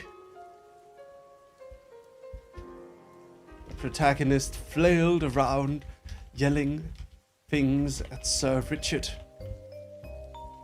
Sir Richard stayed quiet and simply walked walked briskly towards the bishop's quarters, holding the protagonist across over his shoulder. The princess looked on with an amused smile. Okay, I think it's time to check live dogging. Ooh. Let's see. Bye. Murphy Drew. I like to believe he says goodbye, but it's just a cute womp womp. As much as MC seems annoying, he can come off as quite adorable. Well, he does have like 10 charm, right? He has 10 in charisma. You got to keep that in mind when he talks. He probably talks with like a very sweet voice. So Richard Dakimakura when? Yeah. All right. Let's continue. Jesus, this is a long story. Look at how much we've written. Look at how much we've written. This is crazy. Jeez. All right. Let's go. We are wizard after all. Okay. Is it time for another chapter? I think so. Oh, Alexandra, thank you for the 15. Thank you. I have to tell you, every time you scream out at work here, everyone at work hear you, but I really don't care. It makes me laugh so hard. Love you. No, Alexandra. Thank you very much. I love you too. Thank you. Very sweet. Okay, we definitely need another chapter here because this is a lot of... Hold on. This is a lot of stuff. Okay. Okay. Let me find chapter. Hold on. Let's do it this way. Chapter 3. Okay. Chapter 3 and then chapter 4. Yeah, chapter 4. Whew. Let's do this.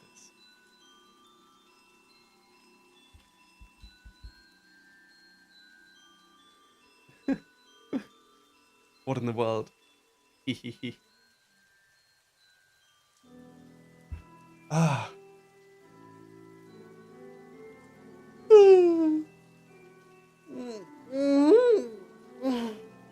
Okay. This is fun, isn't it? Mm-hmm.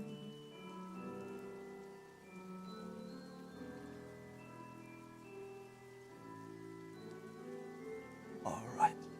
It's bishop time. What kind of character do we want the bishop to be? Do we want him to be like... Yeah.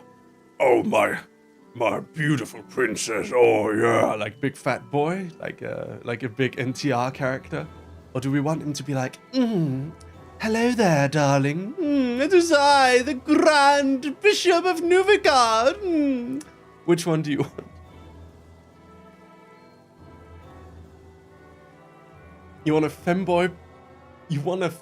We could do a femboy. We need a femboy character. What do you guys want? Okay, I'm gonna do a poll. Okay? I'm gonna do a poll. And we're gonna do... for the bishop, we're gonna decide which one we want. What should the bishop be like? Ugly bastard? Lanky, Pegasus, like silly guy, or a femboy? I put up a poll on YouTube. Mods, please put up a poll on Twitch. Which one do you want?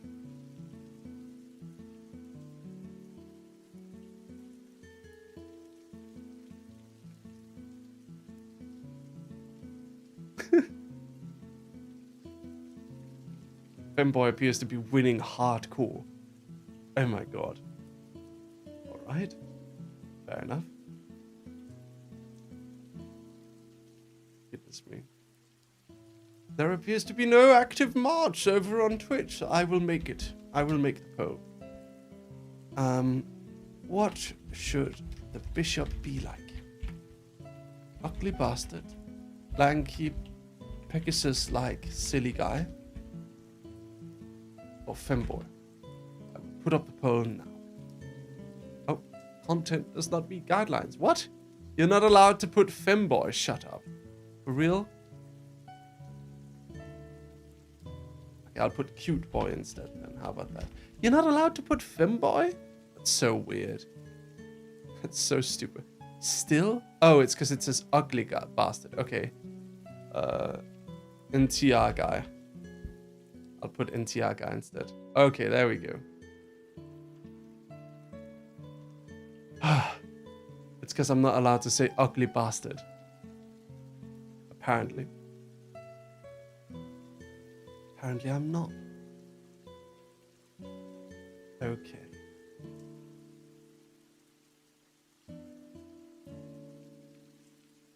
Femboy has won both polls, basically. Alright, fair enough. We are here.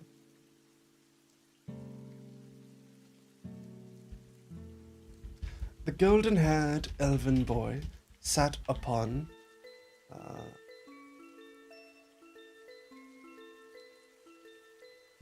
his chair, reading through the small golden-haired elven boy sat upon his throne, reading through tomes of ancient texts, religious texts, within the Nuvigard Castle Cathedral. Suddenly, he heard something strange coming from the hallway at the end of the cathedral. Roro baby, thank you very much for joining the Dark Army. Thank you. What does he hear? What is protagonist Kun yelling?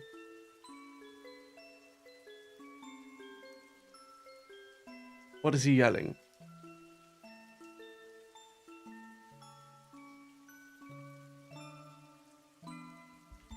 Yeah, raw, femboy, here we come.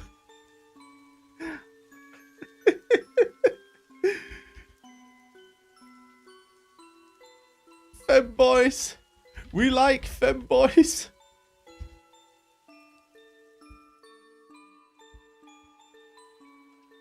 The young bishop tilted his head, furrowing his eyebrows ever so slightly at the strange noise that approached. Then, a knock on the door. On the large cathedral doors. Cute, cute, cute, cute, cute. Fire spell, please! Yelled the protagonist.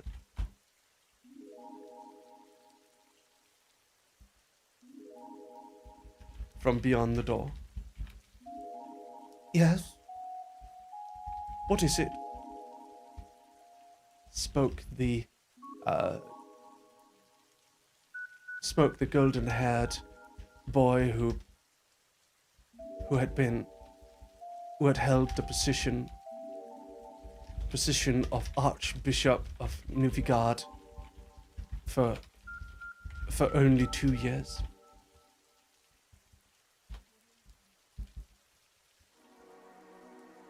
May I enter, Archbishop? Asked the voice of Sir Richard.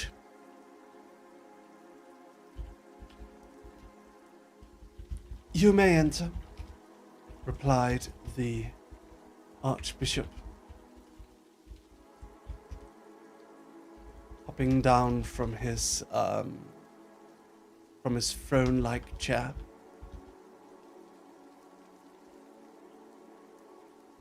Getting ready to receive them.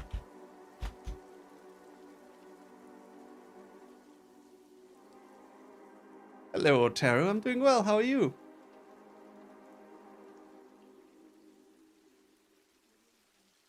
Is he legal? Yeah, sure. I mean, he's an elf, right? They like it's like how It's like how Alfino is 19, but he still looks like super young because he's an elf, because they just like go through puberty slower, I guess. That's kind of my vibe. Maybe don't loot him if you're uncomfortable with that. I don't know. But like, he's legal, yeah. He's legal.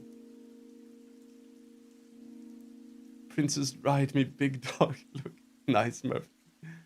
Goodness. All right. Okay. Hmm.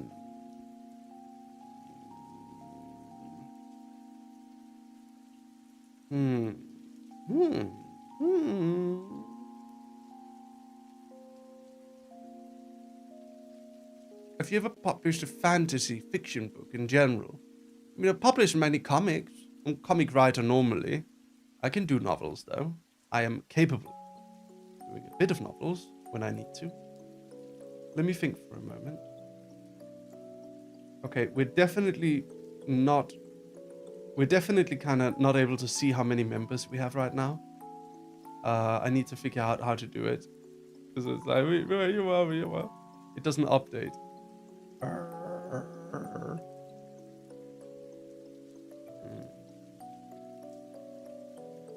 But I can report that we've gone from 23 members last month to 166 members, which is crazy. And it might be even more. It may be even more. Thank you for your support, everyone. Thank you so much. I really, really appreciate it. Thank you. Woof. Please rest when you can, of course. Doggers, wow, yeah. Okay. So Richard walked in with the wizard construction worker over his. Thank you, Edmund, for the tier 1 membership. Thank you so much. Thank you, Edmund. Congratulations to Rat. Thank you so much, Edmund. Okay. I've never seen a writing streamer. Is this a growing niche on Twitch? No, it's just me. It's just me, Peps Tavern. It's only me. I'm the only one who can write fast enough to actually make this work. Look at how much we've written in, how long have we been writing? Almost 3 hours. Look how much. Oh. I feel we've been writing a lot. Okay, let's do this. So proud of Mary. Thank you. Thank you very much. Okay. All right. Ladies and gentlemen, let us continue. Onwards to glory. Oh.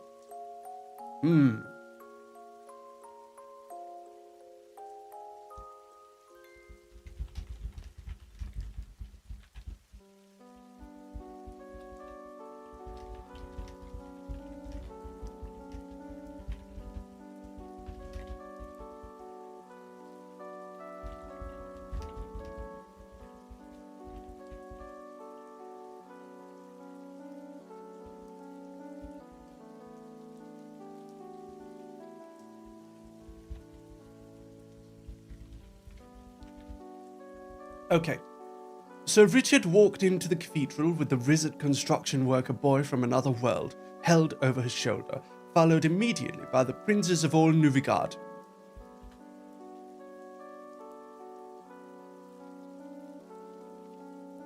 Okay.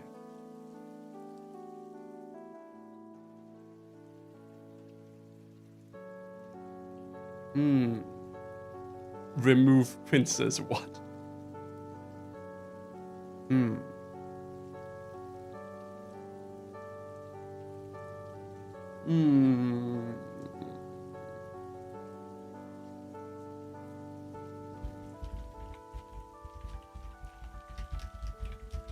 I'm just a little guy. Everyone's so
Richard's sudden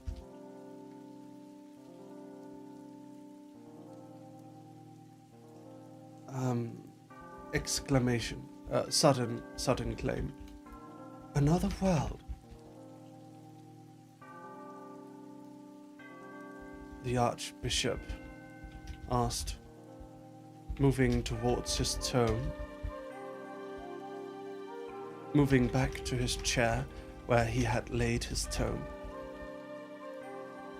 He does seem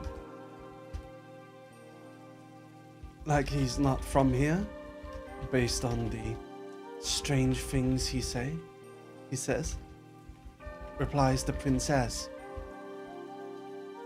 Retorts the princess. What does the main character say? Let's raise the bishop. The protagonist said, managing to wiggle out of the hold of Sir Richard, hitting the ground, getting up, and then immediately starts dancing in a strange way known on Earth as hitting the griddy.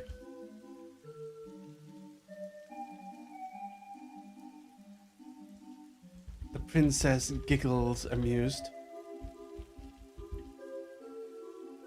Sir Richard responds in anger, grabbing him by his shirt. Stop that immediately! You are disrespecting both the princess and the Archbishop.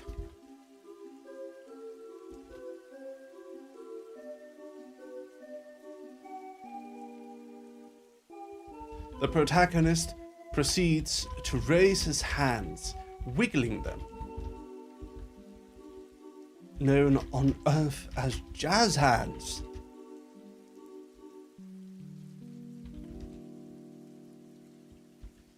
Sorry, Daddy, the protagonist says. The protagonist softly says. The Archbishop walks towards them. His Archbishop robes, clearly made for someone much bigger than him, slide across the floor as he walks. Excuse me, strange peasant boy. Have you seen this figure before? The golden-haired Archbishop holds up his tome to the protagonist, offering to within the tome we see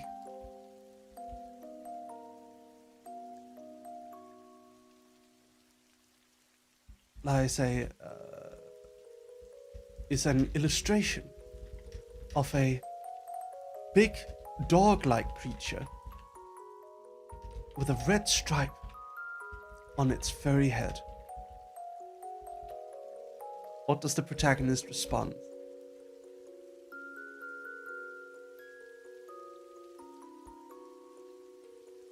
Oh, it's the doggy. Nya! It's the comic boy. Can I pet it? 'Twas him! Beyonce! The protagonist exclaims chaotically, going from tone to tone wildly, as if 1,000 souls are pulling him into different mindsets all at once.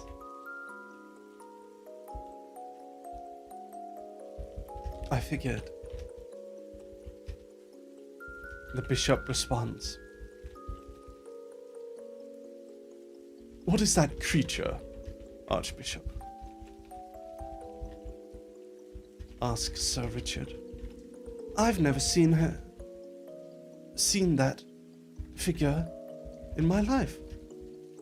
Does it truly appear in the holy texts?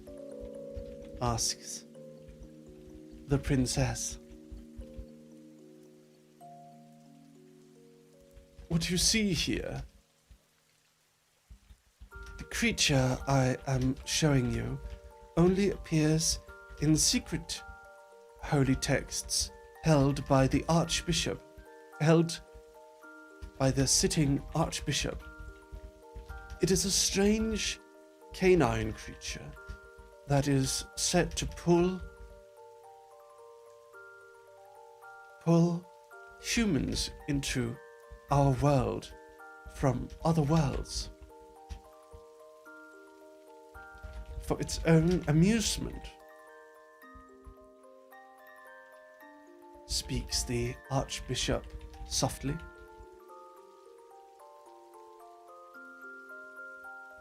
The protagonist suddenly is strangely silent. Woof woof, he suddenly says, for no apparent reason other than the topic vaguely being dog-themed.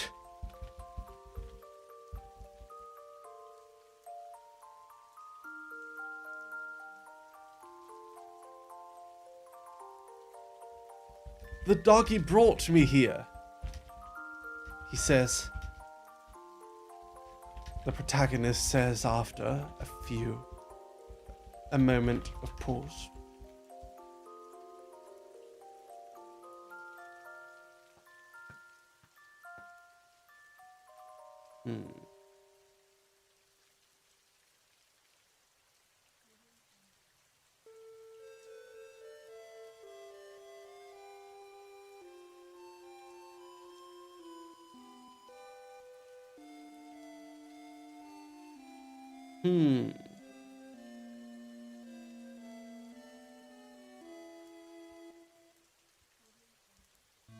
However,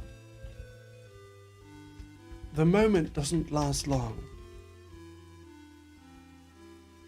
The conversation gets interrupted by a loud horn that blares throughout the cathedral, throughout the castle.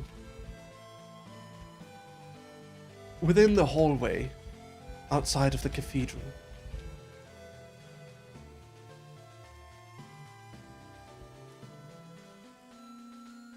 the several armored knights run wildly, weapons in hand, run past. This is clumsily written, hold on. Several armored knights with weapons in hand run through the cathedral.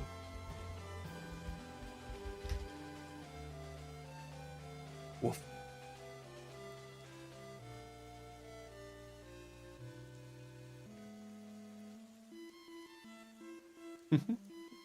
Why do I hear boss music? Indeed.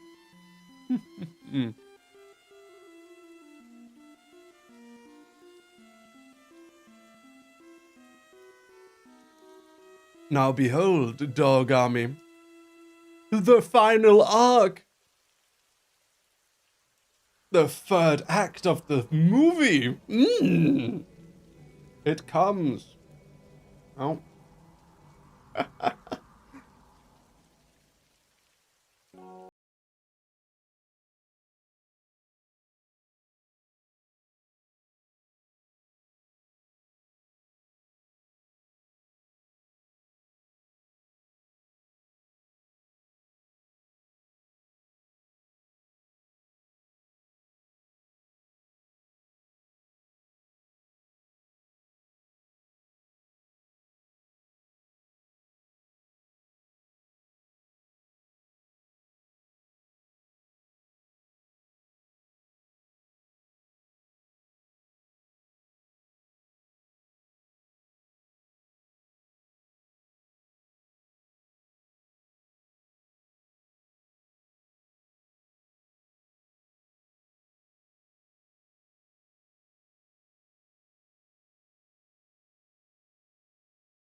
And to Riz,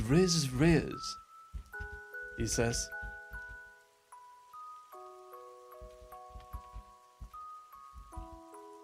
The three go to the window positioned conveniently in the bishop's quarters next to the oh goodness, next to where?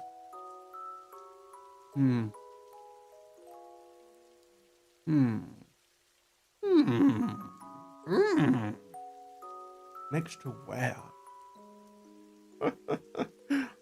Next to the cathedral, sorry. Just blanked for some reason. Next to the cathedral. Alright. As they look out, the protagonist mumbles Walmart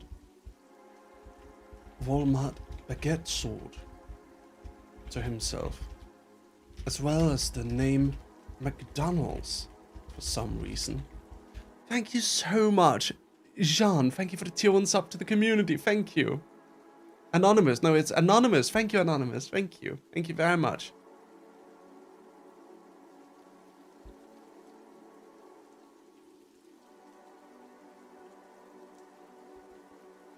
Past the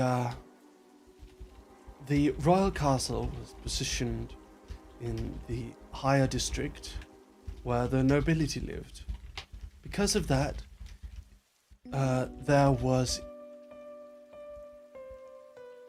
it was easy to see past the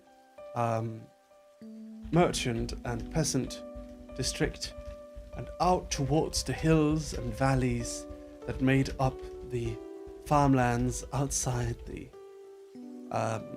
castle city. Pyrodoxine, thank you for joining the dog army. Welcome, Pyrodoxine. There, the princess gasped and covered her mouth. There, in the distance, was a horrible sight. The princess gasped and covered her mouth. Sir Richard immediately turned around and ran. My lady, stay here. Stay within... No, turned around. Sir Richard immediately grabbed the princess's arm and started pulling her with him, roughly. My princess, I need to take you to a safe place. Immediately. Excuse my force.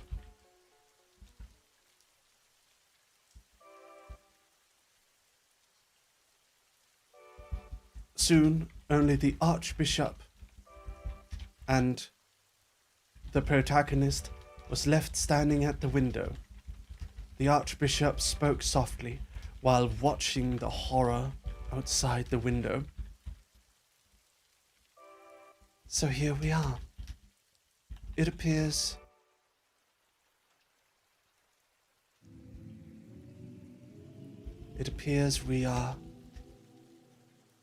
we'll be under siege soon. He spoke softly. The protagonist turned to look at him and said, "This is fine."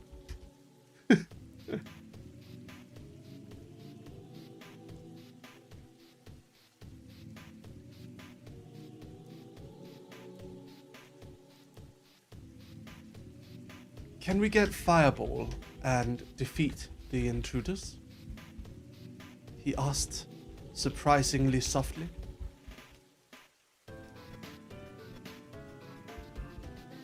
Fireball, you say? I don't know if that spell is going to help you very much here, replied the Archbishop, as the two looked outside the window, where great troll beasts and a massive army of goblins stood, covering the entire horizon and darkening the farmlands in a dark, sludge-like green that approached the castle with faint, distant roars.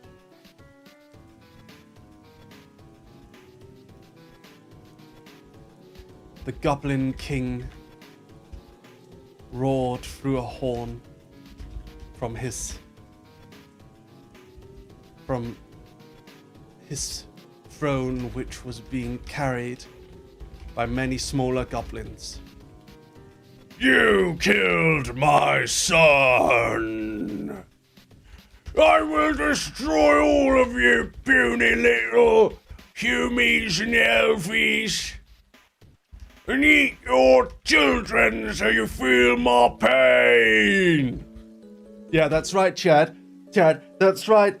The goblin that attacked us at the beginning, it was the Prince of the Goblins, that's right! Ah!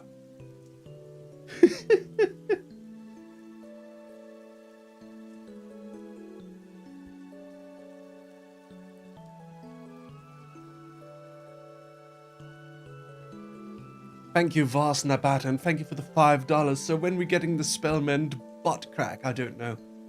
We'll see about that. Thank you for the 5 buckaroos. Thank you. All right. Let's see. What are we doing?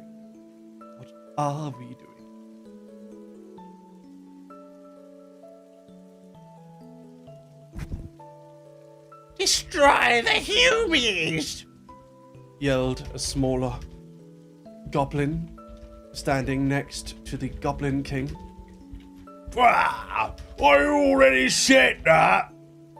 Said the Goblin King, immediately kicking off the smaller goblin from his platform.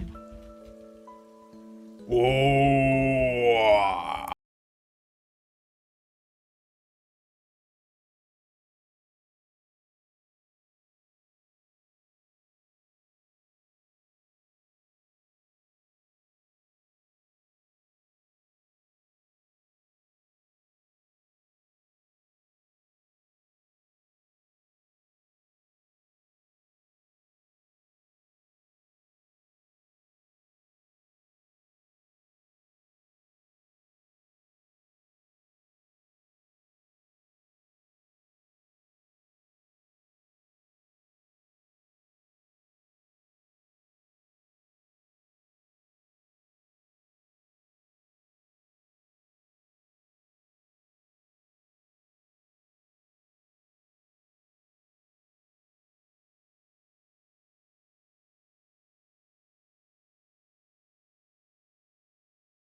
Back! Avenge me, son! Kill all Yumis!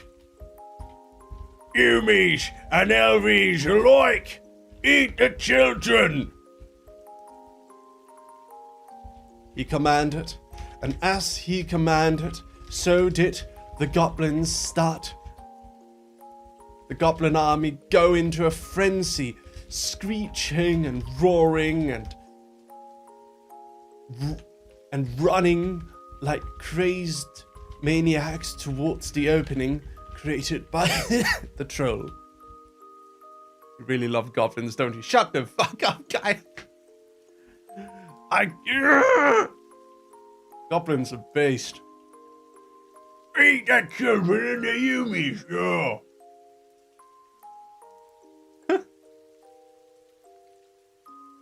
Marry such a talented goblin writer. Hell yeah. You shut up, I was saying because it's cute, girl. Thank you, Kaya. Alright. Before we continue, I need to check. Art! Ooh. Art. Any art? Any new art? Martha, no! This is Martha the Witch. Look at her. Look at her. How amazing. This is awesome. I love Martha. This is great.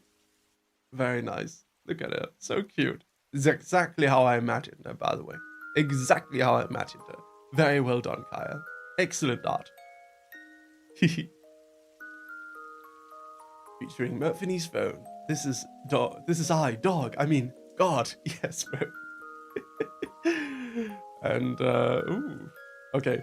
This is one of those streams where my stomach and face hurt from laughing nonstop. That's good. Oh my. This is... Everything's fine. Nice, Murphy. Nice. I love it. Very good. Very good. Oh, more art. Hysterium. Ooh, this is us being carried by Sir Richard. Let's raise the cute bishop. Emotes. Yes. Very good. Okay, everyone. I'm gonna go to the bathroom real quick, and I'll be right back. Be right back, Dog Army. Be right back.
My God!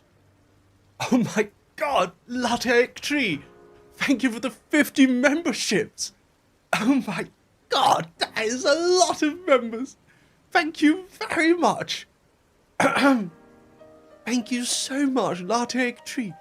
That is so many members!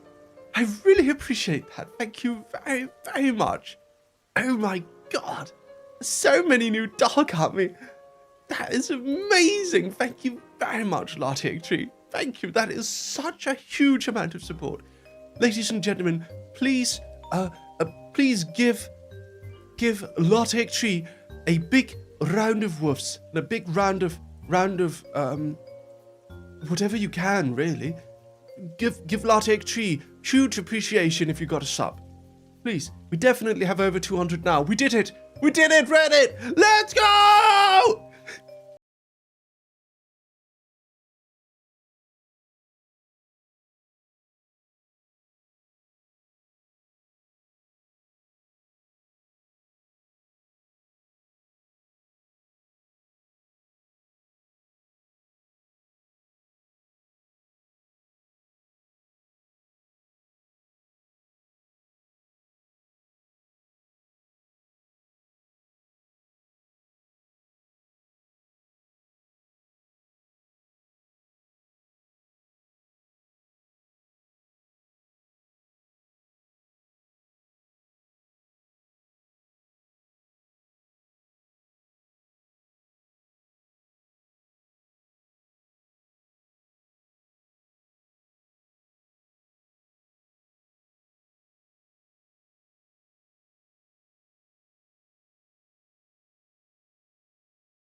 Final chapter.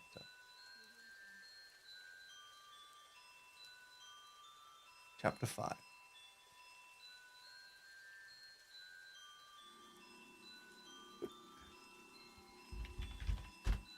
"44 pages. Yeah. We're getting there. We're getting there. All right. Let's do it. Let's finish this once and for all. Dog Army.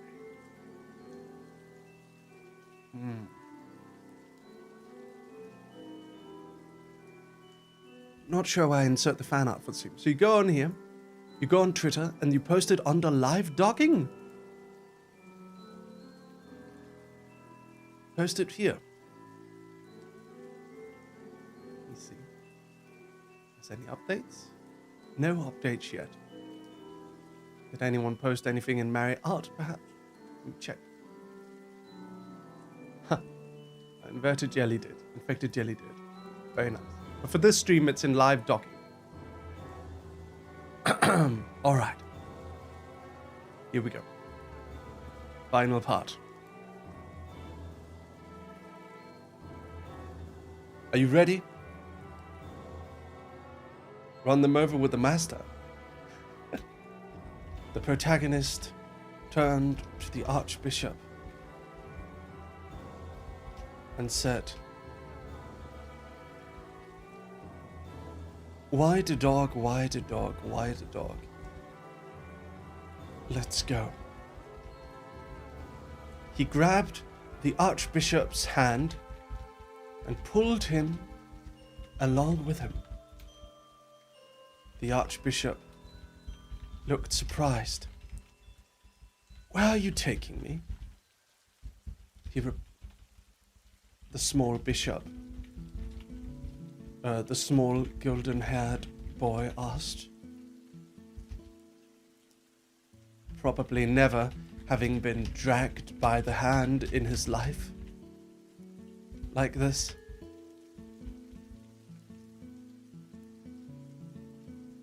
The protagonist replies. What does he reply? What does he reply?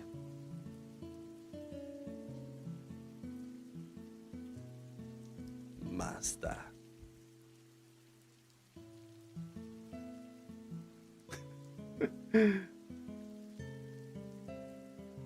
This is going to be in webtoon. This is just a novel. It's a light novel. But maybe we can make it like a light novel we release. I don't know, some art or something. We'll see. We'll see. We will see.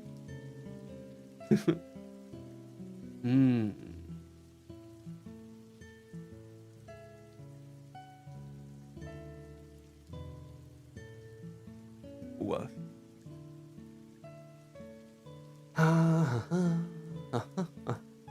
Actually, let me check something real quick. Sketch. Alright. Doth thou threaten thine peace, goblin's gum? Hold on. Master.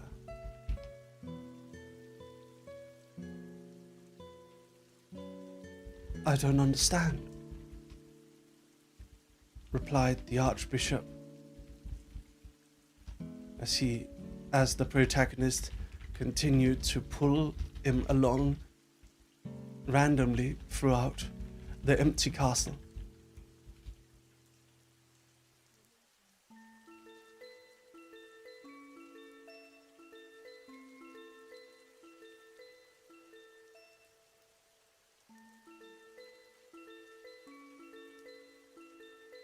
What do you guys want to say? What do you want to do?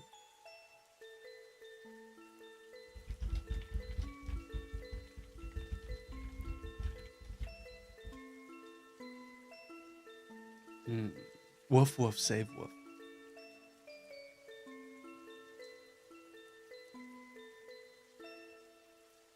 Yes.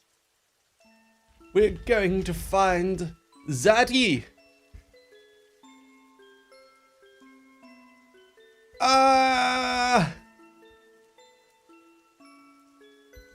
Then, protagonist turns to kiss the Archbishop for no reason apparently, which causes the Archbishop to blush, pushing him away wildly. How dare you? Why would you do such a thing to me? I'm the Archbishop of all Nuvigard. You do not lay your lips upon me. He responds, flustered. He yells, flustered and upset.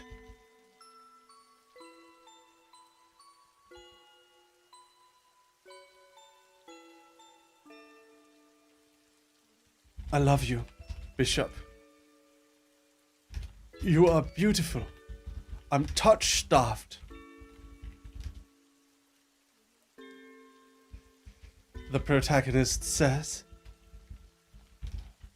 winks, and runs around wildly. This is so... You guys are just doing crazy stuff. Do you want to like... What do you want to do here? Do you just want to run around like a headless chicken? What's the point here? Come on, you guys, make a choice. Let's go, Yowie! Holy shit.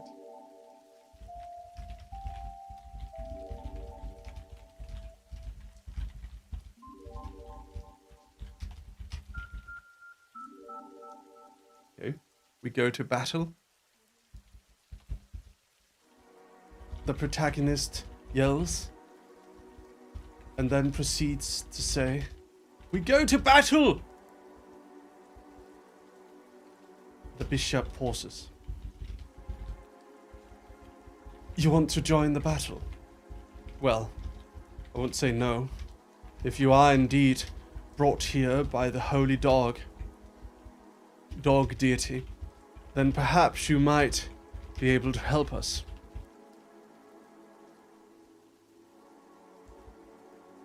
Fight in the name of love! Fight in the name of love! The protagonist yells, still running around in a circle. Fireball!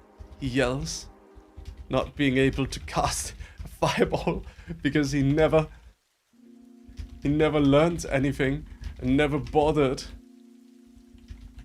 to put points in anything except Charisma.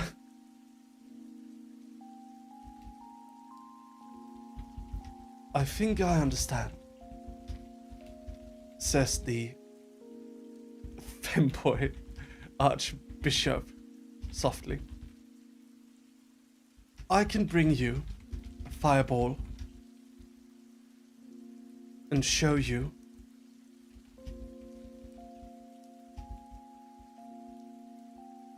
a way to save the city. If you are indeed, come with me.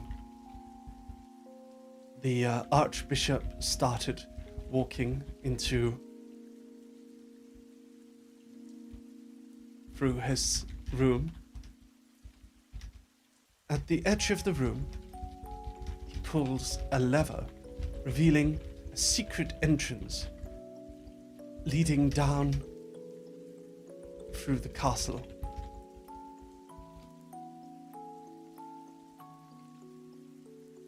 Baby girl became our sensei, said protagonist, smiling widely, following along with him,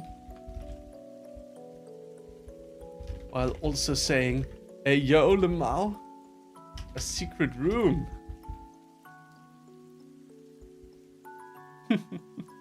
Secret daughter sex. Not, oh my god, Kitchen.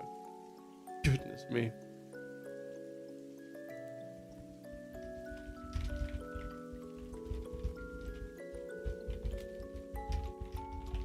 Okay. Let's see. I'm messaging an artist I think we can use to do the art for this light novel. So, here's the deal, okay?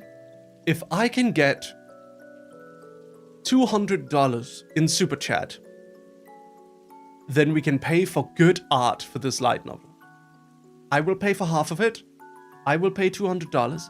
If you guys also pay $200 in super chats, I will personally cover half of it, and we will get art made for this.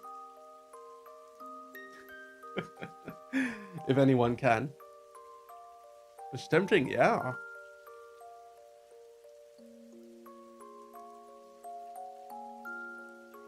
Whoa.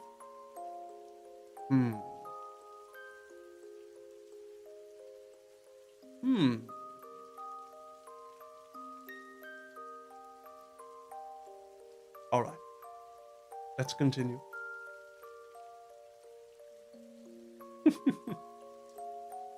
Thank you, Zane. Thank you for the 5 buckaroos. Thank you. That's 5. All right, begin the calculations.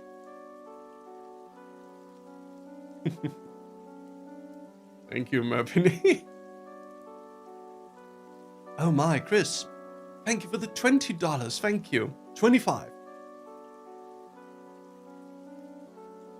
Wow. Thank you. All right. I gotta continue the story. We're running out of time. Okay. The protagonist and the femboy archbishop. Thank you for the 20,000 IDR. Thank you. I don't know how much that is in dollaroonies. Someone's gonna have to convert it. Thank you.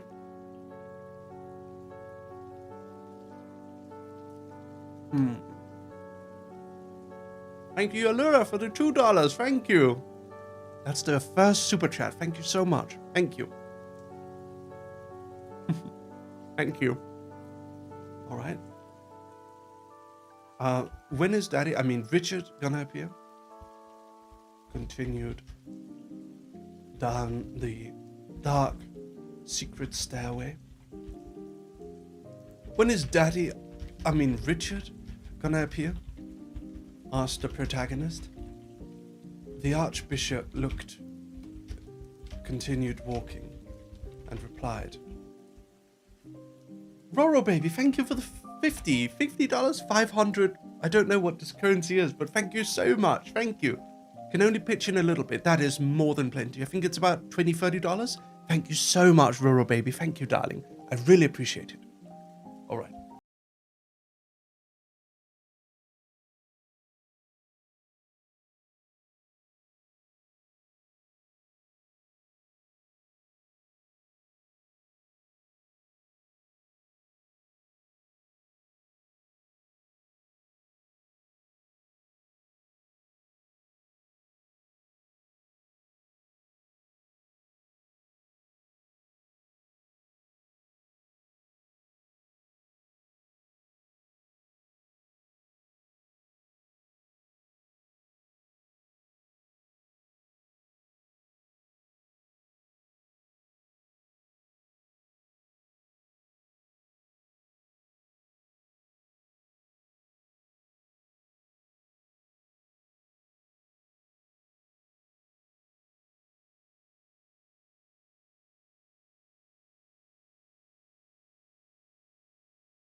says the protagonist.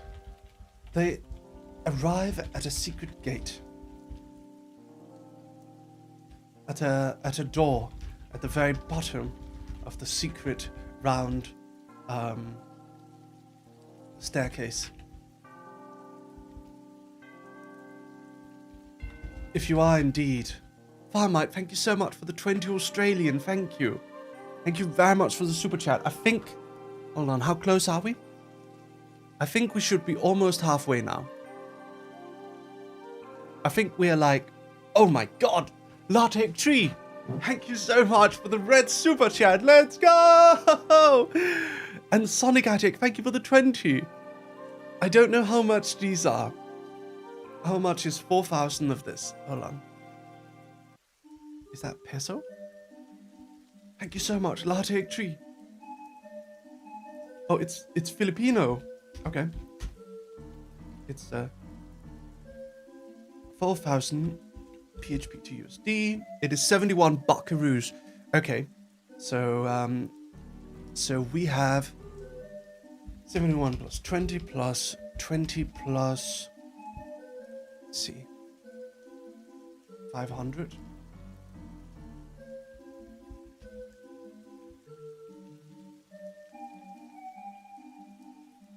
$71 plus 20 plus 20 plus. Okay, we're at about 130. So $70 more, and we're there. Thank you so much for your support, ladies and gentlemen. Thank you. Thank you very much. I really appreciate it. Thank you so much. Now we can get art for the novel. This is going to be amazing. Thank you, everyone. Thank you. Okay. If you are indeed... That's that Twitter webcomic maker. You have an amazing voice, by the way. Thank you, Himiko. Thank you. All right. Here we go. If you are indeed from that other world, you should know what to do next. You should know what to do. The femboy archbishop said.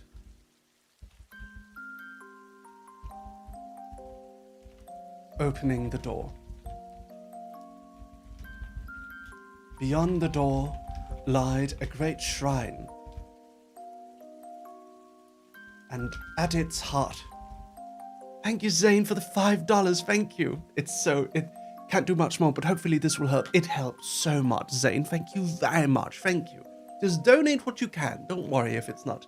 Like, any dollar, a single dollar helps. All dollars help. Thank you, Shushu Silent Owl. Thank you for the €5. Thank you, because chat wants this art so much. No, Shushu, thank you. Thank you so much. Appreciate it. Thank you. Thank you very much. €5 or pound or whatever it is. Thank you so much. So that means about $60 left. $60 left of the girl. Thank you, everyone. Okay, here we go. Here we go. Let's see. Oh.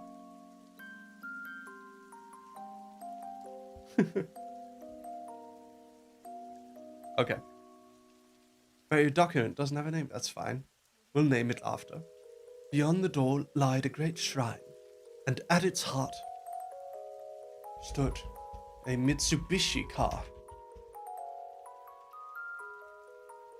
Incredibly well kept, in fact.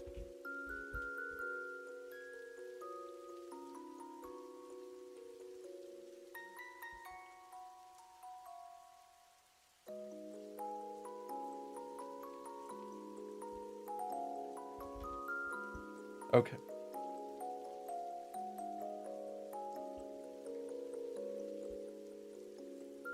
We have in the past attempted to operate this machine, but only a few throughout the 80 years it has been here have been able to make it move. If you are indeed from the other world,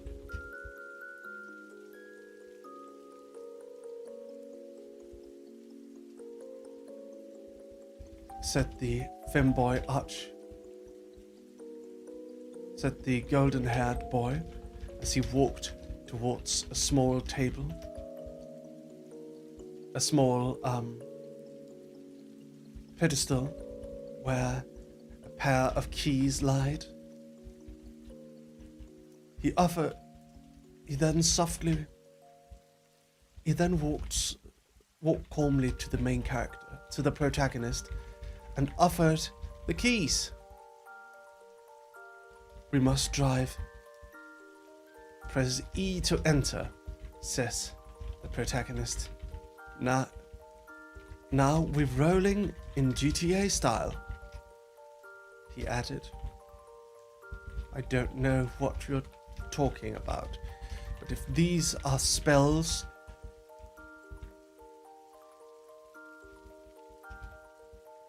but if these words are spells that will make you able to operate the machine, then perhaps Novigard can be saved after all. The Archbishop boy spoke. The protagonist, holding the keys, stood still for a moment. What do you guys want to do now? What do you want to do now?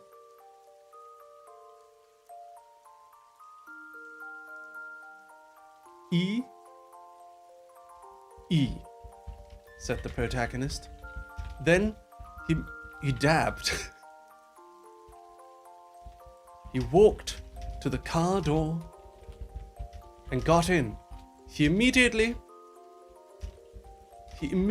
got out again, got on the hood of the car and started twerking his booty.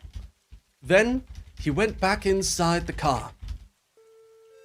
Vroom, vroom, the protagonist said.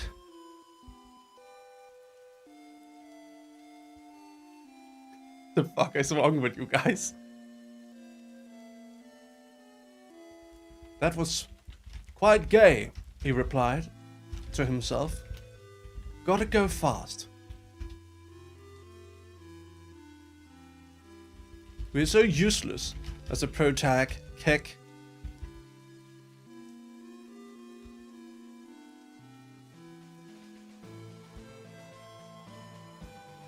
Then the protagonist attempted to put in the keys.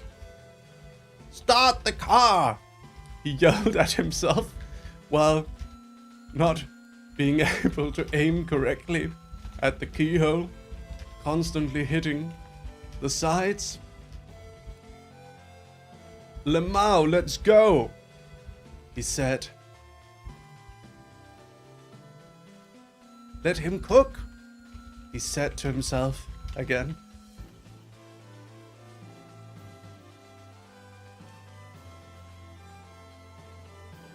Just drive, he complained to himself. And then he put in the keys. Thank you, Roro Baby, for the 125. Thank you, Alexandra. Thank you so much. Thank you. We're so close to getting there. Just about $55 left, and we have it. $55, and we'll have art for the novel. Okay, hold on. The Delulu power is strong. Finally. Engage! Turbo Frosters! He turned the keys, and the engine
the protagonist said. Then he bit the scroll with his teeth. Thank you, Bishop. He spoke with the scroll in his mouth.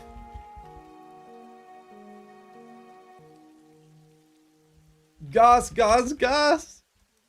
We gotta step on the gas, the protagonist said, and blew a kiss to the Archbishop before stepping on the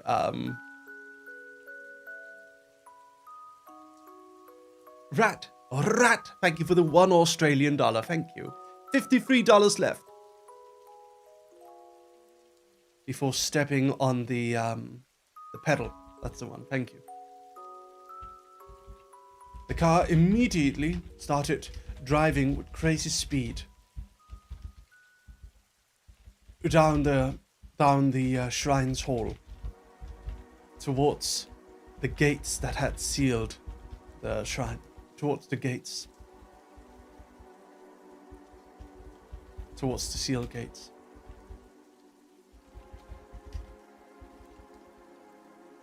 I woke up in a new Bugatti.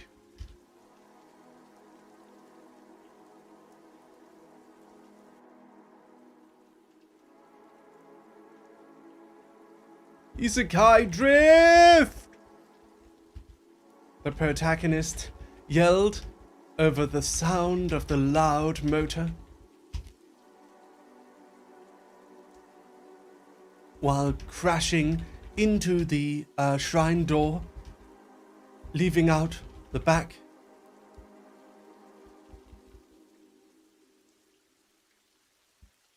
While crashing through the gate, the shrine gate, into a hidden alleyway near the castle's foundation in the upper district. The femboy archbishop waved goodbye, softly, without a smile, with a neutral expression.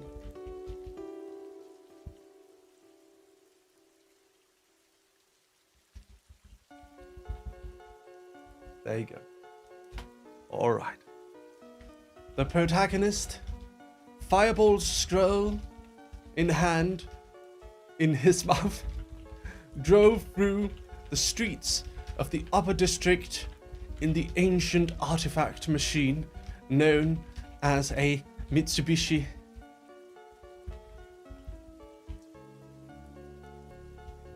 Chippy, chippy, chopper, chopper, roar. He yelled out the window as he drove past the many guards and military officials, all running around trying to get nobility to safety, as the lower district was getting flooded by goblins.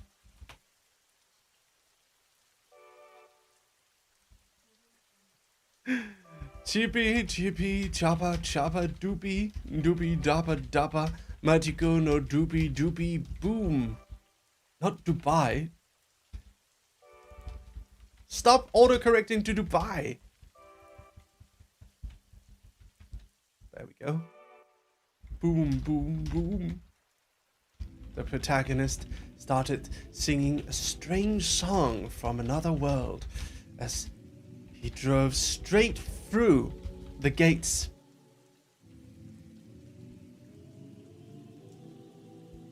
The gates leading to the lower district. Several knights attempted to jump in front of him and stop him from proceeding. Halt! How did you get that machine? Spoke one older knight, familiar with the holy machine. but the protagonist simply drove past him.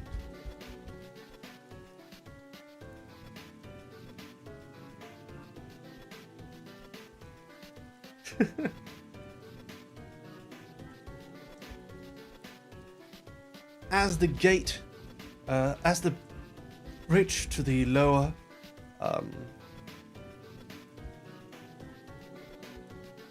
the protagonist proceeded to drive downhill through the streets of the market, where the large goblin army was charging towards. The goblins stopped and paused for a moment as they heard the roaring engine of the Mitsubishi and the voice of the song of a strange human singing "Chippy Chippy Choppa Choppa," and then randomly yelling "Drift, drift, drift, drift." Vroom vroom, motherfucker!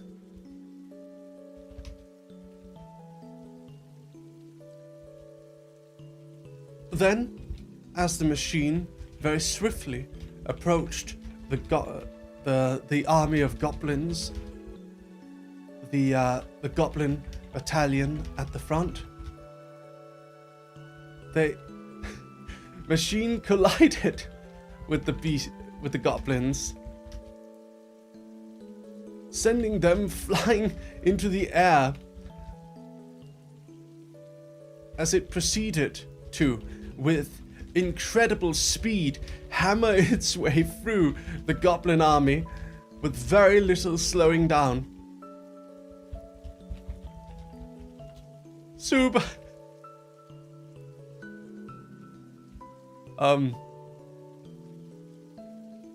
The Mitsubishi has 50,000 HP, yelled the protagonist,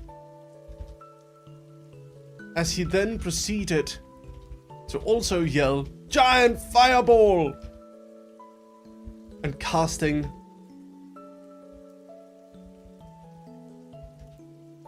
which, while punching a random goblin in the face with his fist through the window.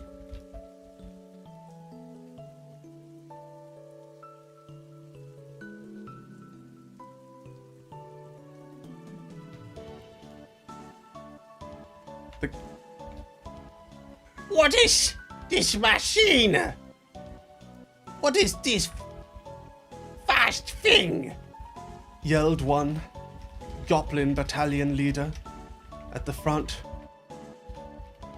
Me don't know! Me smash! Yelled another goblin, attempting to charge at the machine. The goblin was immediately driven over and completely crushed under the might of the Mitsubishi.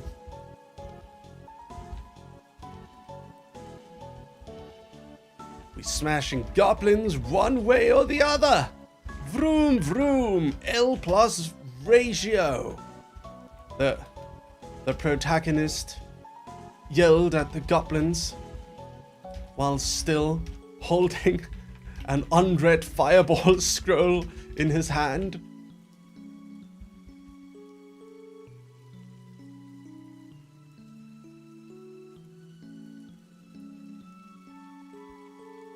Further down at the entrance to the further down the district, Sir Richard was fighting alongside his fellow knights, slaying goblins left and right. Slaying goblins. We have to secure the breach. All bring forth the fortifications, he yelled to the footmen further down the road from him. Nasi Lemark Raid, thank you for joining. Hello from Lemark. Lemarv, welcome. I need to say something. I'm actually late for a meeting, but I'm gonna finish this, okay?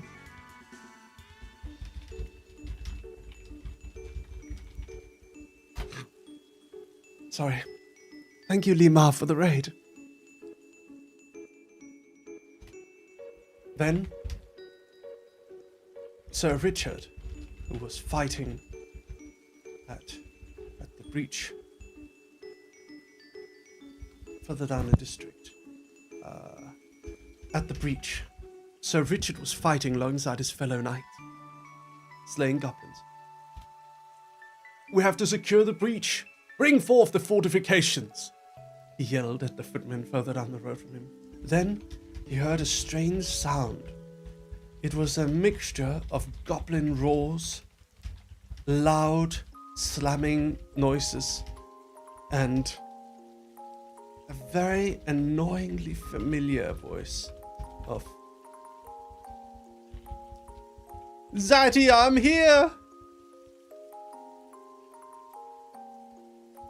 A whoop, jump scare.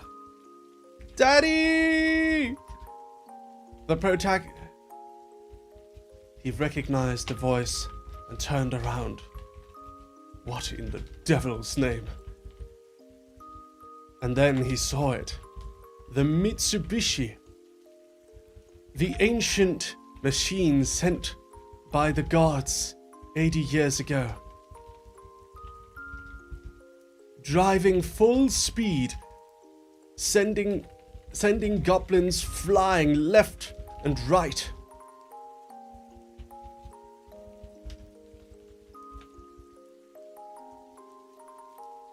How is this possible? Sir Richard spoke, staring wide-eyed at the scene unfolding before him. Then, behind Sir Richard, a massive troll appeared. However, behind Sir Richard, at the gate, at the breach in the wall, a massive troll appeared with a grin, reaching for him. Sir Richard was distracted and not able to notice the troll reaching for him. It grabbed him tightly with its massive fist. Gah! Sir Richard groaned.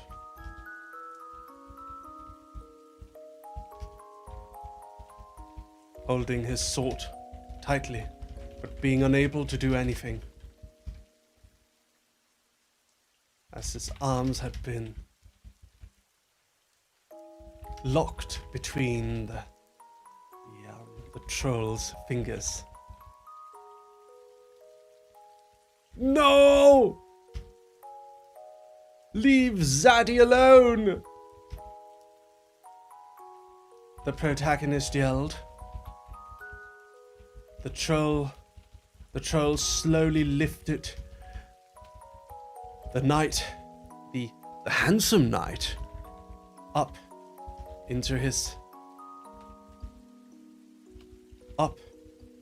towards his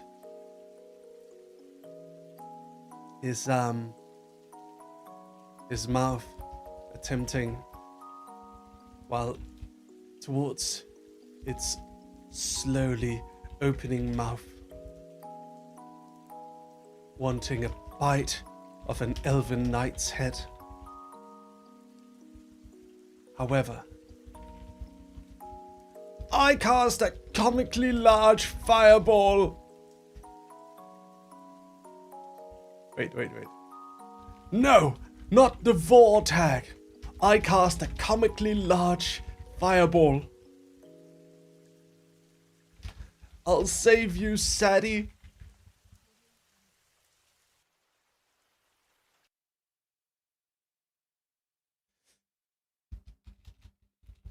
The protagonist yelled.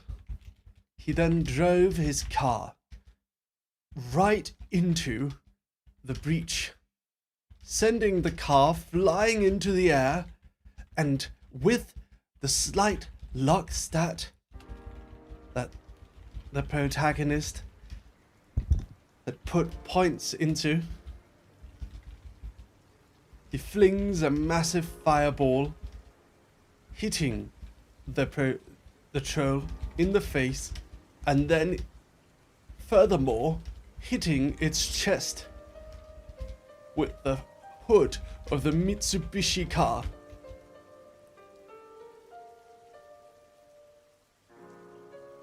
This is so endearing. I thought my eyes know the vortex. Yas!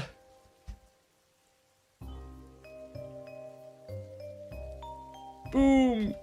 Boom! Take that!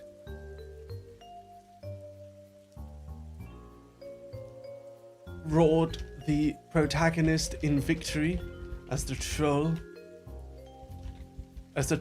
let go of Sir Richard, who then fell to the ground. Sir Richard stared at the protagonist as he fell midair,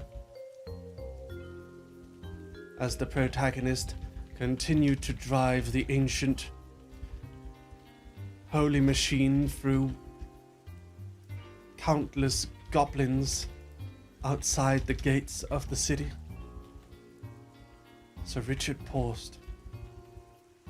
Everyone!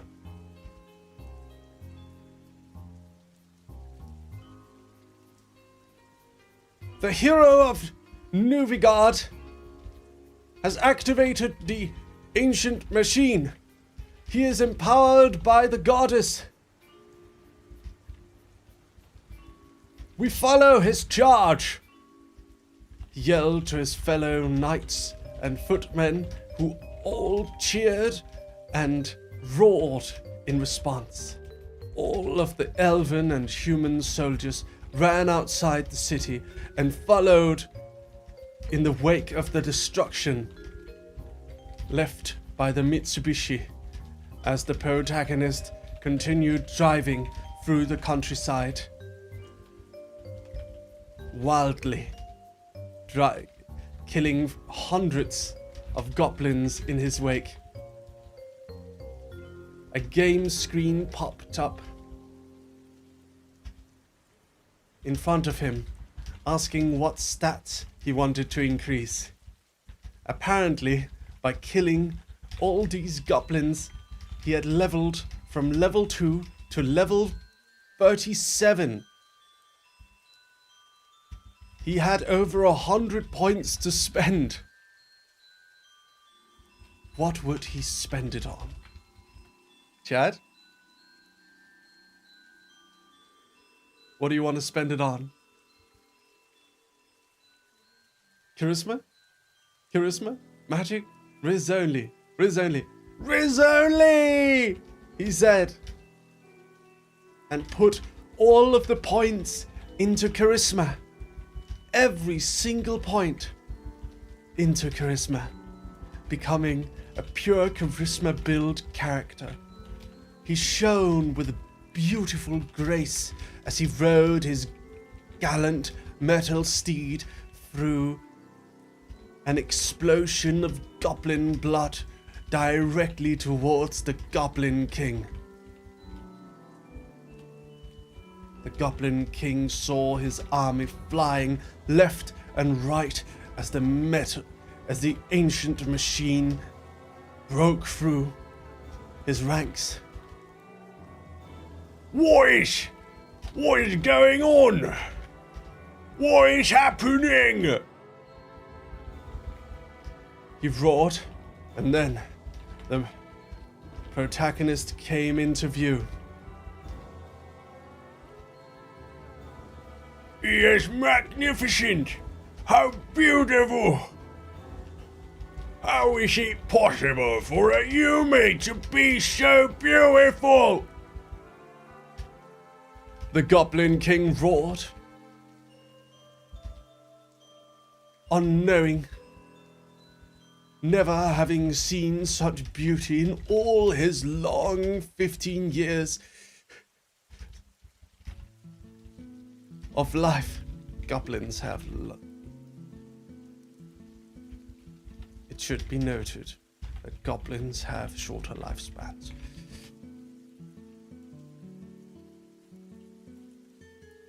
Igemenda, said the protagonist,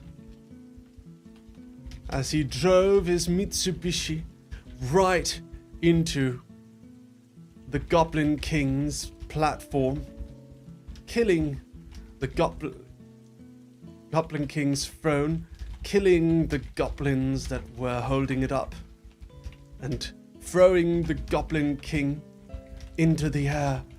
Whoa! The Goblin King fell to the ground. What next?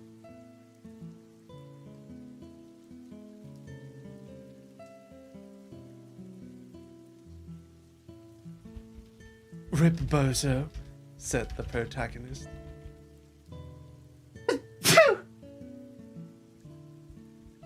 He then cast a fireball at the Goblin King. The fireball was incredibly weak, and it only burnt off some of the Goblin King's hair. Meow! Me beautiful locks! How dare you, you beautiful Yumi! How dare you! He yelled in anger, running towards the parked car. However, at that moment, right before the Goblin King was able to smash the car and the protagonist, a lance penetrated him, his chest, bathing the protagonist in goblin blood. "Are you all right, hero?" asked Sir Richard. Sir Richard, from his gallant steed. Zaddy Richard! You were worried about me? Asked the protagonist. Richard looked seriously and a little annoyed. Looks with seriousness and slight annoyance at the protagonist. Of course I was, you idiot, you imbecile. You are a hero. You revived the ancient machine and saved Nuvigard, spoke Sir Richard. KW, he's so cute when he's annoyed, said the protagonist, stepping out of the car. Sundara Zaddy.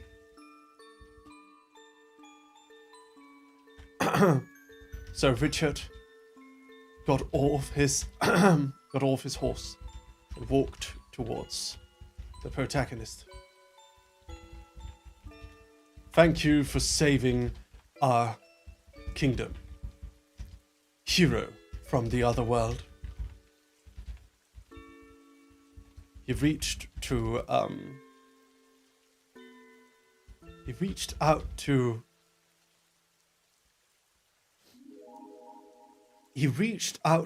to shake the protagonist's hand, and it was then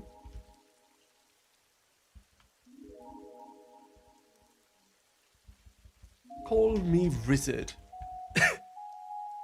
Rizzard Gigachat.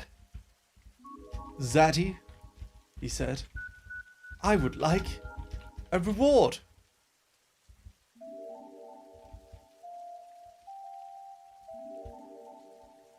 The protagonist spoke, also adding, I would like a reward.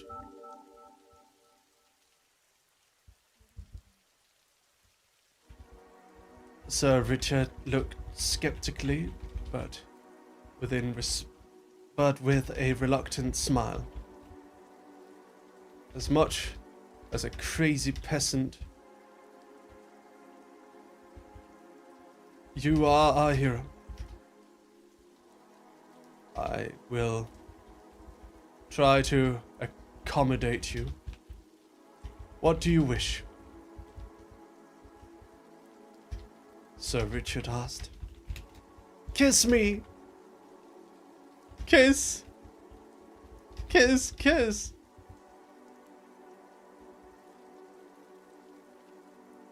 So, the protagonist immediately said, with a great big smile and a blush on his face, as if all the souls within his mind were in agreement. Sir Richard blushed. Fine. One kiss, and you are never to tell anyone of this, he said in reply. Yes, yes. So cute, Zaddy, replied the protagonist, hero. And then the protagonist leaned up towards Sir Richard.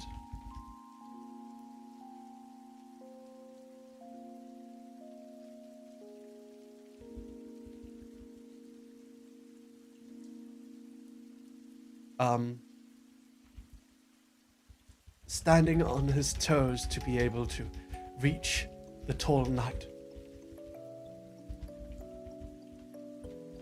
Sir Richard looked around, making sure none of his fellow knights could see, and then he placed his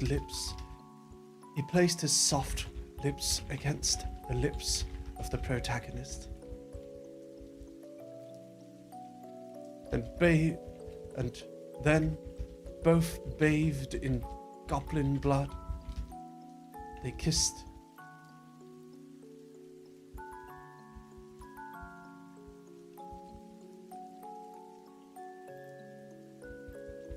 As the sun went down in the horizon.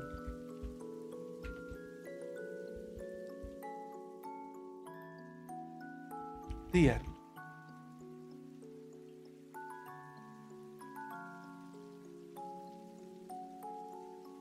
Post-credit scene.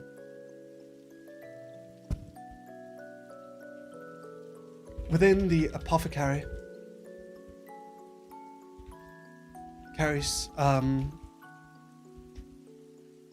shop, the witch. What was her name again? I need to remember. What was her name again? What was her name again? Do you guys remember? Martha.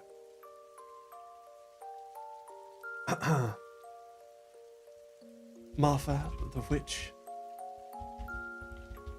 was scrying around the city, checking on the status of the the siege outside her small shop's walls.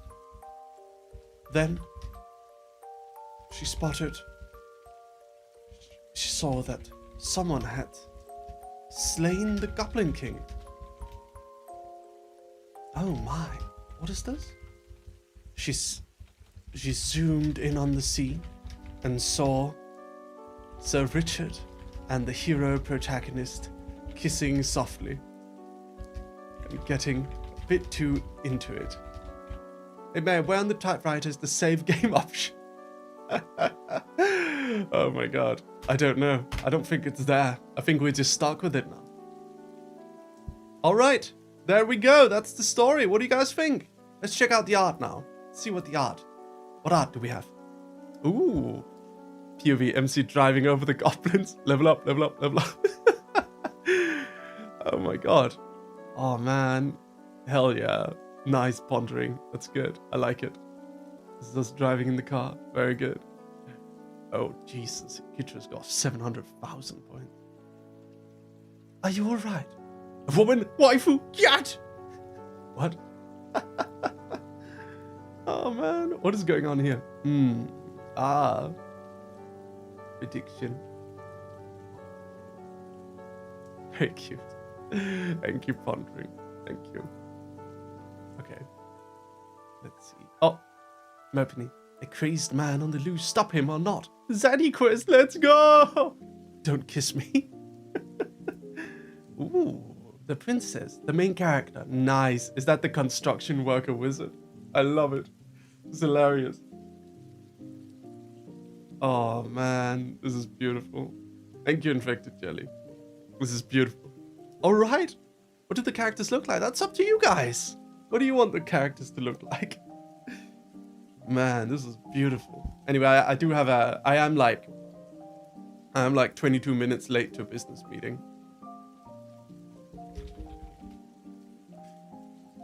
Do you guys like it?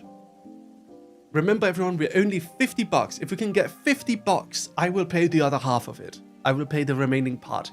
Does anyone have the ability to send $50 or something in Super Chat? Then we can get art for the story. How many pages did it end up on? 62 pages. We do need to lower the font size though, because it's a pretty... It was a pretty large... There we go. Okay. So with relatively normal font size, it is 28 pages long. That's pretty good. Goodness me. That is pretty good. Man, hell yeah. Good stuff, good stuff.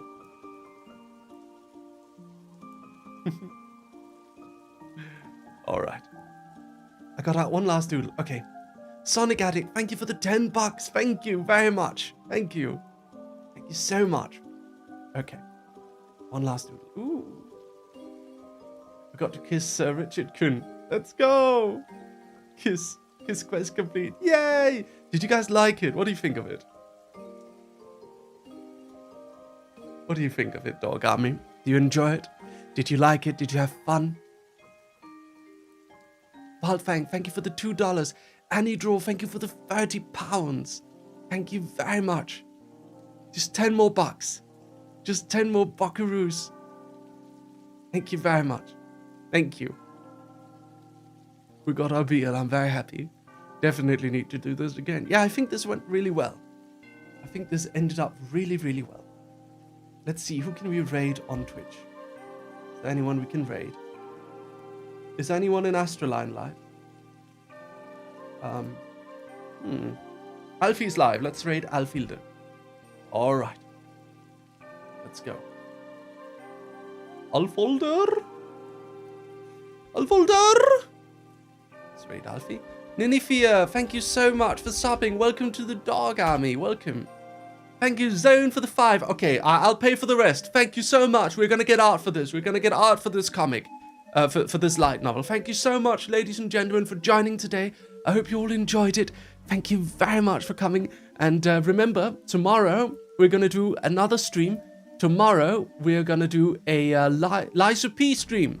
You're going to see me. Oh, thank you for the 20 Canadian Sakura Koneko. Thank you so much. Let's go. We have money for the light novel art now. We can do light novel art. Let's go.